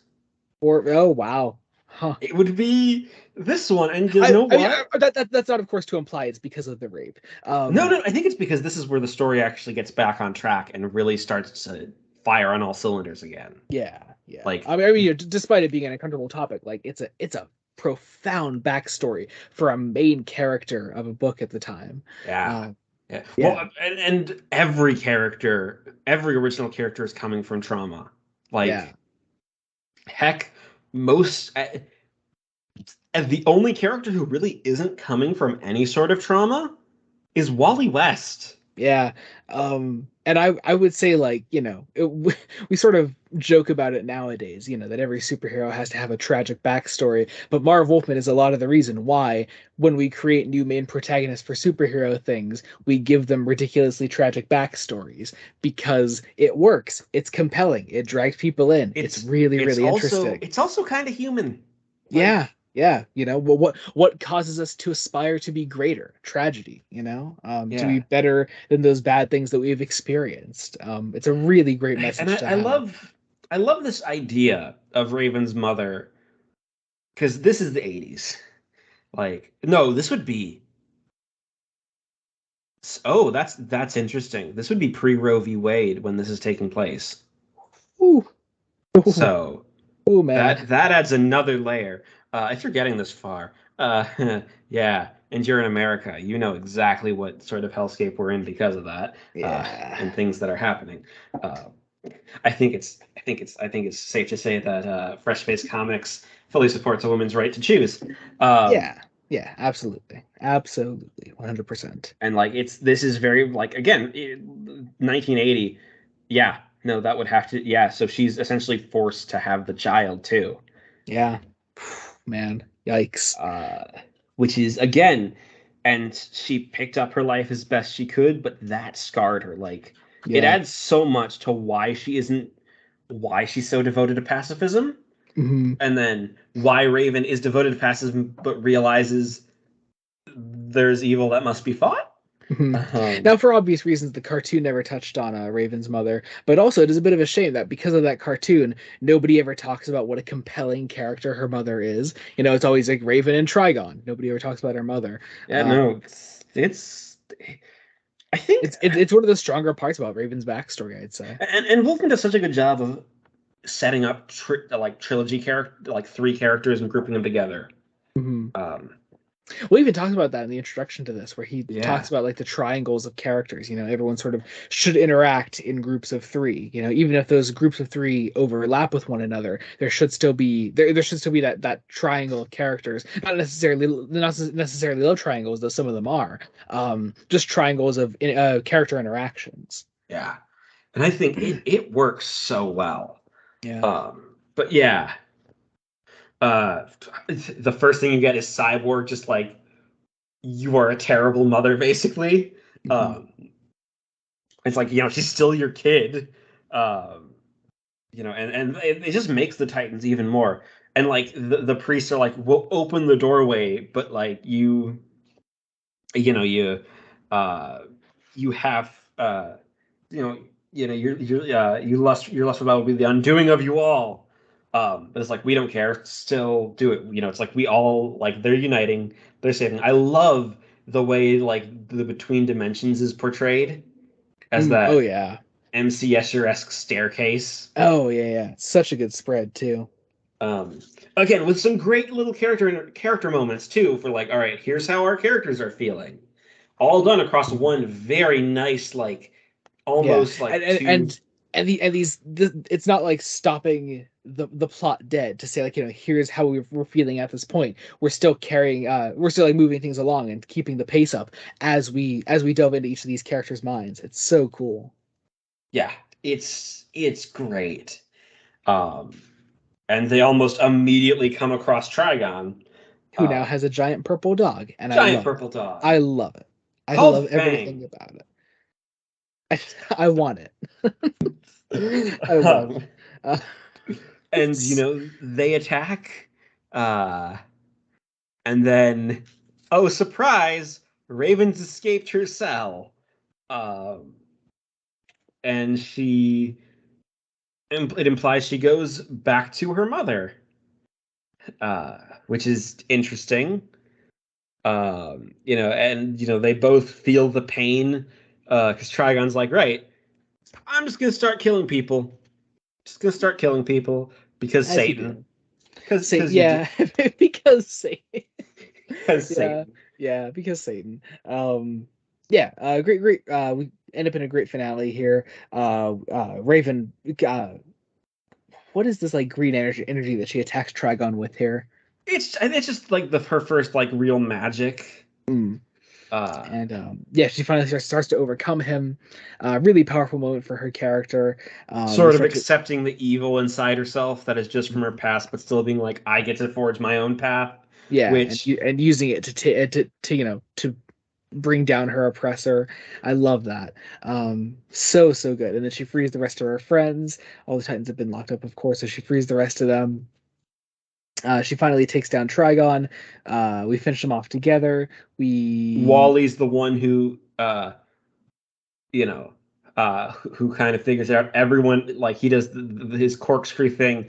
Everyone's working together, and Trigon, you know, with sort of Raven with like a full plan, and it actually works. Like it's a concentrated beam plus distraction, Mhm. uh, plus mental energy, all breaking through with this great action, like one panel.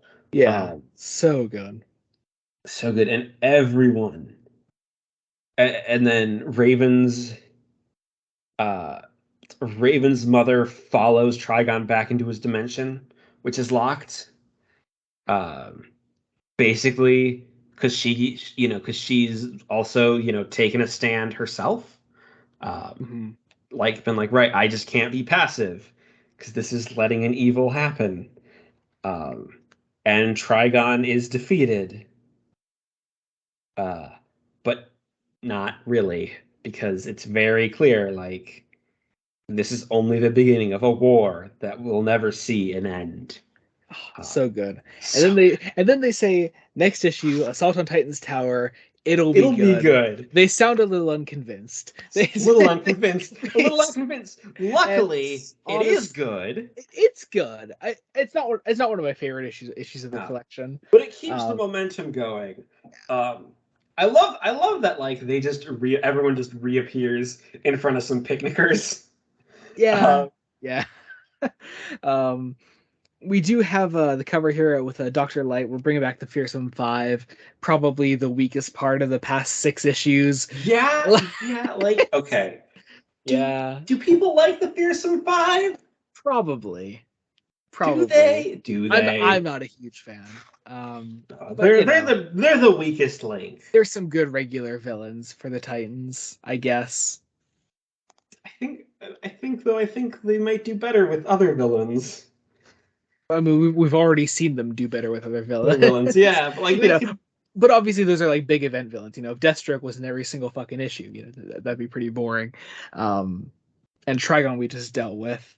So Um, who else is left at this point? Well, let's do another Fearsome Five issue, I guess.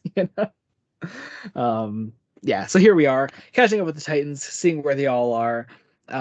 We get some nice interactions, specifically between Raven and Starfire here. Yeah, like there's this great idea. Like Raven thinks that she should be hated, and Starfire's like, Why? Why would I hate you? Um, you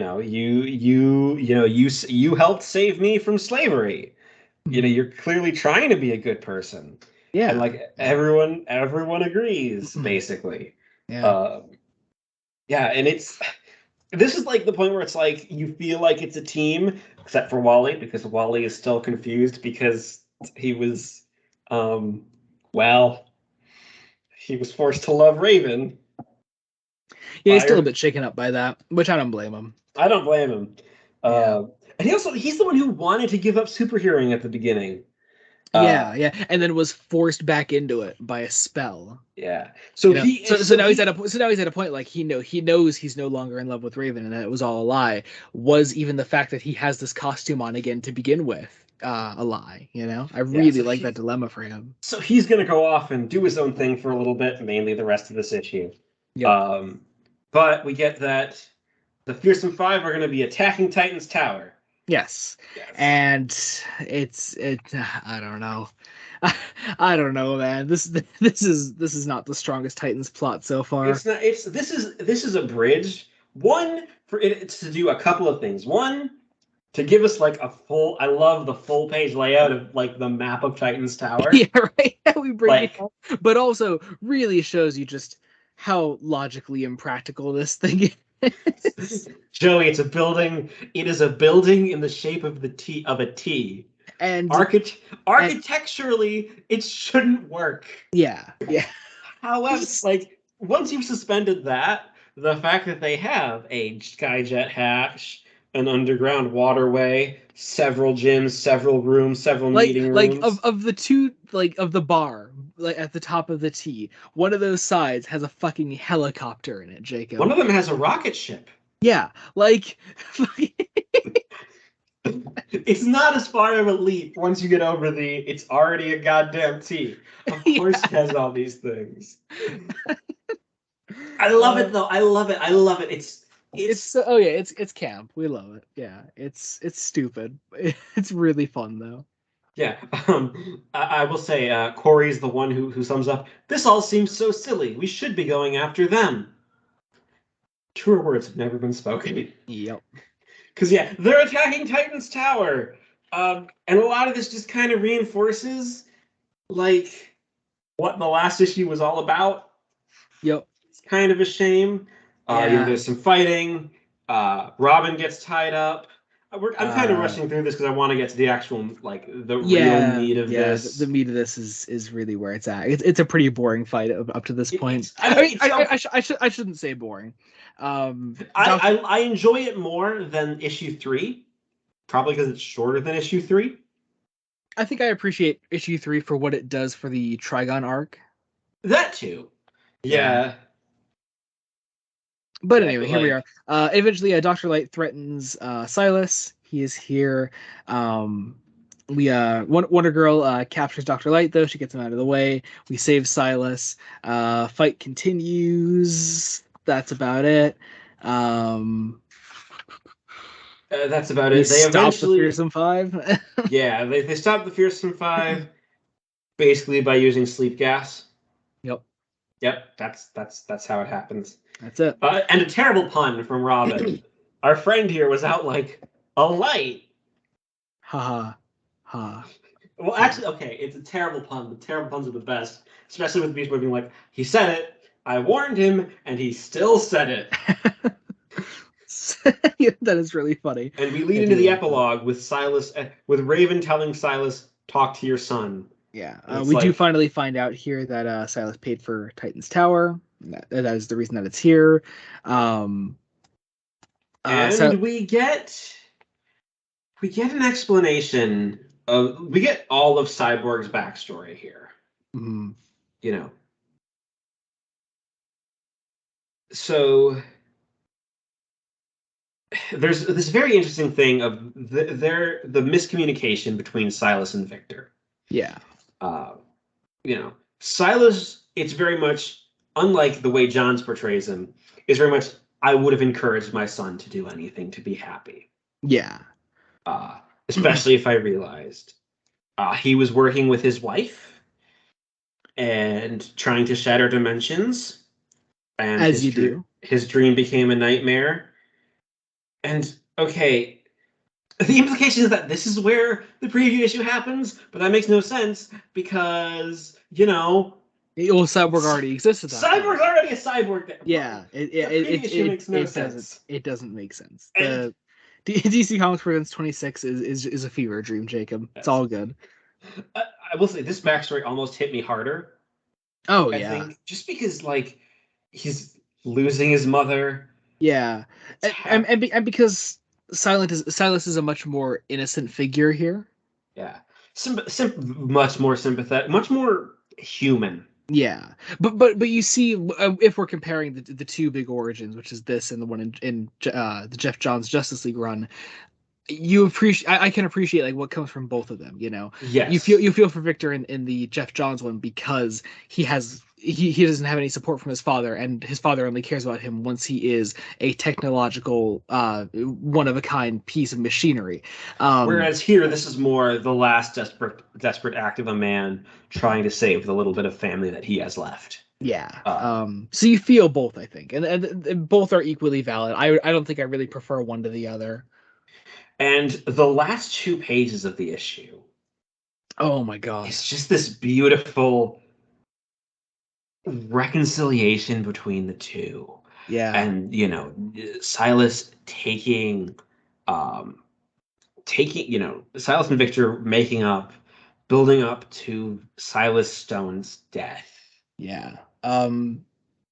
I think, It's we could look at scenes like, explaining that Raven is a product of rape, or where, right down to the anime beach episode in issue 2, or no, sorry, issue 3. No, it was 2. There, two it was in two, issue 2. But when we say that New Teen Titans is mature, we mean stuff like this, I yeah. think. This is It is emotionally mature. It Mhm. is allowing people to see themselves in characters. And we'll touch on that more in issue 8. Very much so.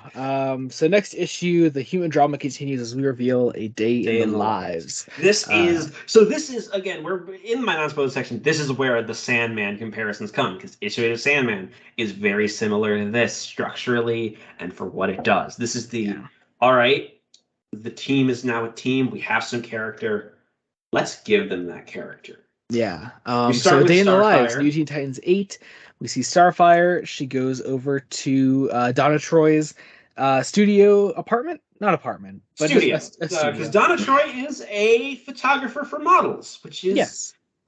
again a very interesting. There's some George Perez Mark Wolfman are horny. And Um, it's pretty innocent this time, I'd say. really? It's pretty innocent. Okay. They are like around a large column. For three very small panels. It's Yeah. very Okay. It's innocent, very Jacob. innocent, but It's it's still very there. comparatively, it's very innocent. Um, yeah. Um, but I think it's nice to see like this attempt at empowerment for both characters. Because Donna Troy takes no shit, and Starfire takes no shit. Oh yeah. Like you have a guy come in, it's like one of the models managers like, them okay, okay. He is very Italian. Hey, what's to these? These are pictures. They make my candy look so skinny like a spaghetti. Like a spaghetti. I fucking love it. Um yeah, so Donna of course stands up to this guy. Corey comes in, fashionable as ever. I love And how it's like this is her civilian outfit. It's like okay, she's orange. she's orange. So are some people in the world, Jacob. Come on. Anyway, yeah, so because Starfire is Starfire, she's offered a modeling job, she declines. Um and we move on. Donna and Corey go out for the day. We meet Donna's boyfriend. This Terry Long. is Terry Long. Yes, you're right. Okay, Um, so again, I have a feeling that Donna Troy is definitely at the very least 18. Oh, Because she's definitely older than 18, I'd yeah, say. she's like an adult. Yeah. Like this is called the New Teen Titans, but they're not all teens. Yeah. Especially since like okay, like I get it, big age gaps in relationships were like not nearly as frowned upon today, but like this one feels innocent, at least the way Yeah. it's presented. Yeah, I'd say so. Yeah. Yeah. But in Titans Um, Tower, we have, Robin uh, going off back to the circus, where he's apparently been working, and then back to Gotham. Uh, yes. and we'll And be back at the Titans in a week. yes, Raven sees the tower. Goes out for a bit then as a giant black silhouette, and Well, because she wants to go to a university. yes, And it seems that, and then, there are uh, some revolutionaries. I'm not entirely sure what the point of this is. What Wolfman is trying to say? yeah, it's It not it entirely clear. it's not clear. One of them is called Mikkel, and it's written like Russian. So I'm wondering if like there's like some Cold War stuff that he's trying to comment on. Maybe, but it's Because it's not there 19. long enough to actually make an impact, I'd No. say.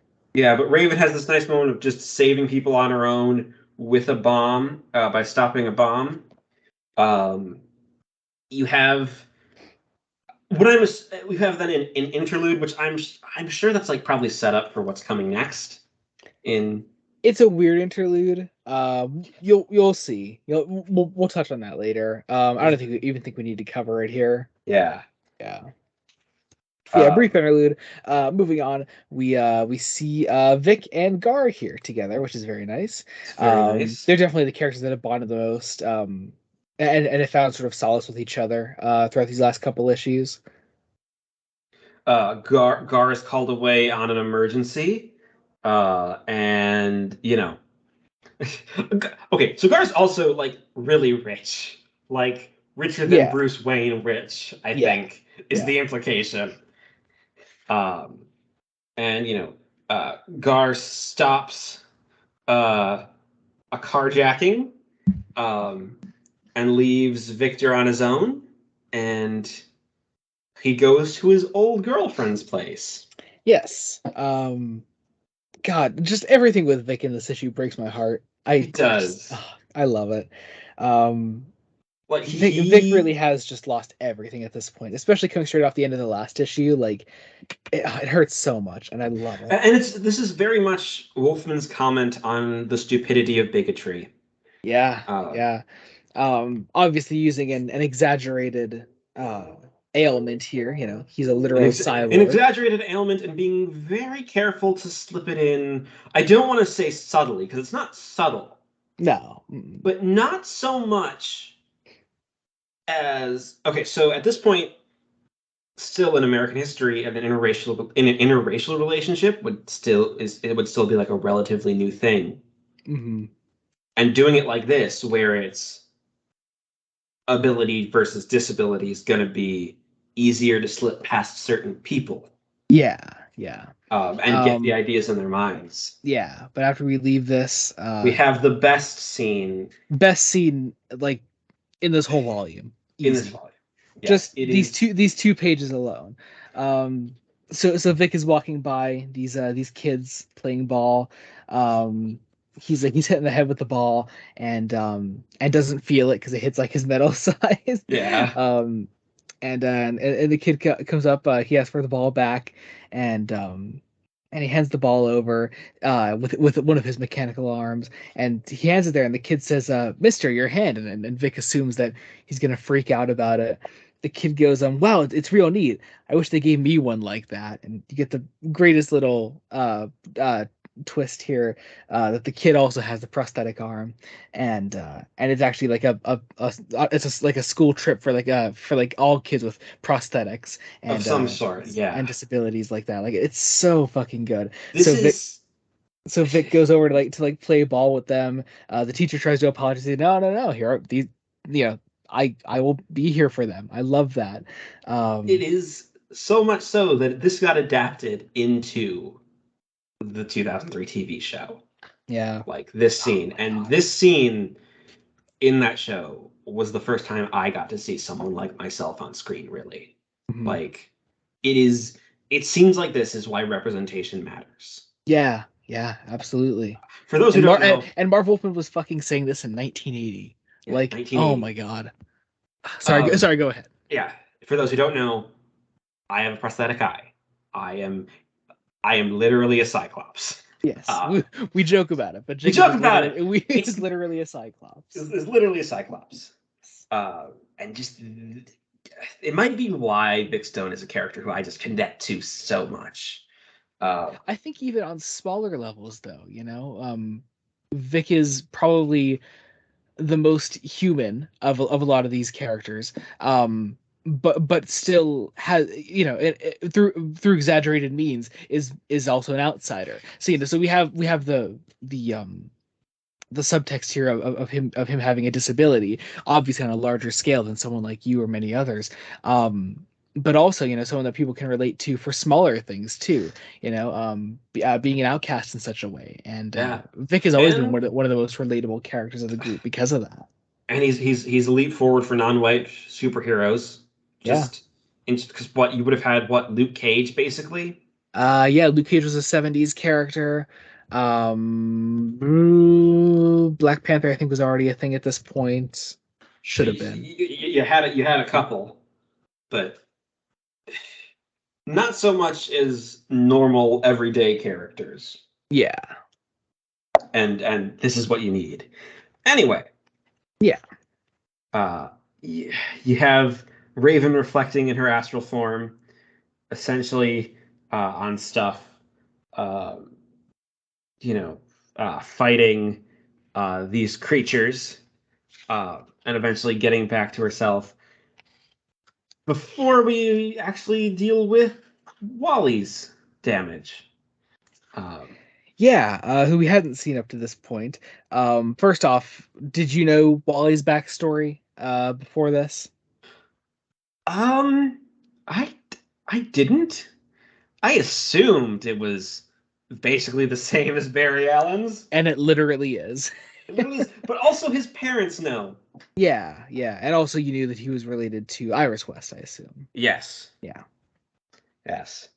Uh, but I find, and this conversation is kind of interesting because his parents basically telling him, you basically do what you think is right, and we will support you.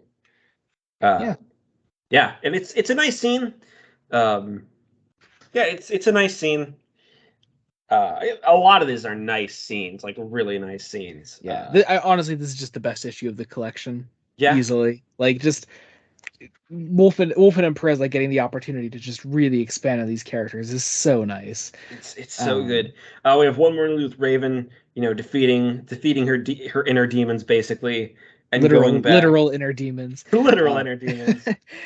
we see Corey doing some modeling for Donna, which is very nice. Very nice. And And we get some uh, explanation as to the Donna Terry relationship, yep. which is yeah, like, it's not as bad as some people would make it out to be. Um, but I don't think it's that bad. it's not that bad. There's still just a kind of a big gap, and yeah, I mean at least they haven't made him like an abusive asshole or something. No, no, no. No. But yeah, Anyway, so and Corey flies away. Some very nice panels there. Um, we see Corey's kill a horse. Did she kill a horse? I think she kills a she might horse. kill a horse. She kills a horse. And I think that's a great note to end this on. I think Well, and then we have just an epilogue that's epilogue again. Don't really need to cover that. We'll get into that. next time. And also at the end of this collection, some very nice character posters. Very nice character Robin the posters, Teen which Wonder, Kid Flash, Wonder Girl, Victor Stone, aka Cyborg, Raven, the Changeling, and Starfire. I Starfire. love those All posters. great. And that's Oh, that. and some new 52 ads at the end. Oh yeah, because yeah. Huh. Huh. Huh. Anyway, so yeah, that was the new Teen Titans Volume 1. Of course, I mean, I guess technically there's adapted material. Technically. The show. Well, there's the show, but also if you want to get really technical, there's an animated movie called Teen Titans versus the Justice League. Oh, and does that draw on this plot? No. I mean, Trigon's involved. Like Trigon like infects the Justice League, and that causes Uh, them to fight the but Teen Titans. it doesn't specifically adapt this. No, just the idea of Justice League versus Teen Titans with Trigon involved somehow. That's pretty much it. Yes. But it's part of Yeah, that animated universe with Son of Batman and Flashpoint and all that. So, all that we'll be dipping in and out of as things yeah, go on. yeah, yeah, yeah. Uh, So overall, the New Teen Titans Volume 1. it's good. It's not perfect. No. The middle drags a lot. Um, it's very much finding its feet, but like it starts off strong, it ends strong, and it doesn't go to like Well, terrible places. starts off as in number 1 starts off strong. Number one starts off. I don't want to count the preview, okay? It's great. It's amazing. It's the best issue. You should read the preview because it's a fever dream of just. It is. It literally is in many ways. Literally is, yeah. Literally is a fever dream. But it is clear why this then kept going. Yeah. Like, and this lasted what, nearly 200 issues with Wolfman? Between two series, because they did reboot the title when Crisis happened, but it was still just continuing New Teen Titans. So yeah, it was Tales of the Teen Titans at that point. Right, because then yeah. Yep. But like the numbering stayed the same, and then they rebooted No. The numbering restarted. Oh, they restarted the numbering. Okay, that's it changed to Tales of the Teen Titans and continued the numbering. That was pre-Crisis, and then there was a new series called Tales of the Teen Titans that restarted the numbering. That restarted. Okay, but it's all collected under the new Teen Titans label, correct? Yes. Yeah. Because they have not stopped that yet. They're just doing it all under one label, which makes sense. Which makes sense. Yeah. Man. I'm so excited that we're finally reading this. It's very cool. It's very cool. So excited, of course, that we're covering Volume 2 next time on the channel. That'll be issues 9 through 16. 9 through 16, yeah. A bit more of a anthology release, not so much like big arcs or anything. More like, 1 or 2 part stories. I think there's a 3-parter in there. Nothing insane though. Nothing insane. Yeah. It'll be cool to see, and a lot more team splits. Like there's like a whole arc in there that only focuses on like 4 or 5 of the Titans. Yeah.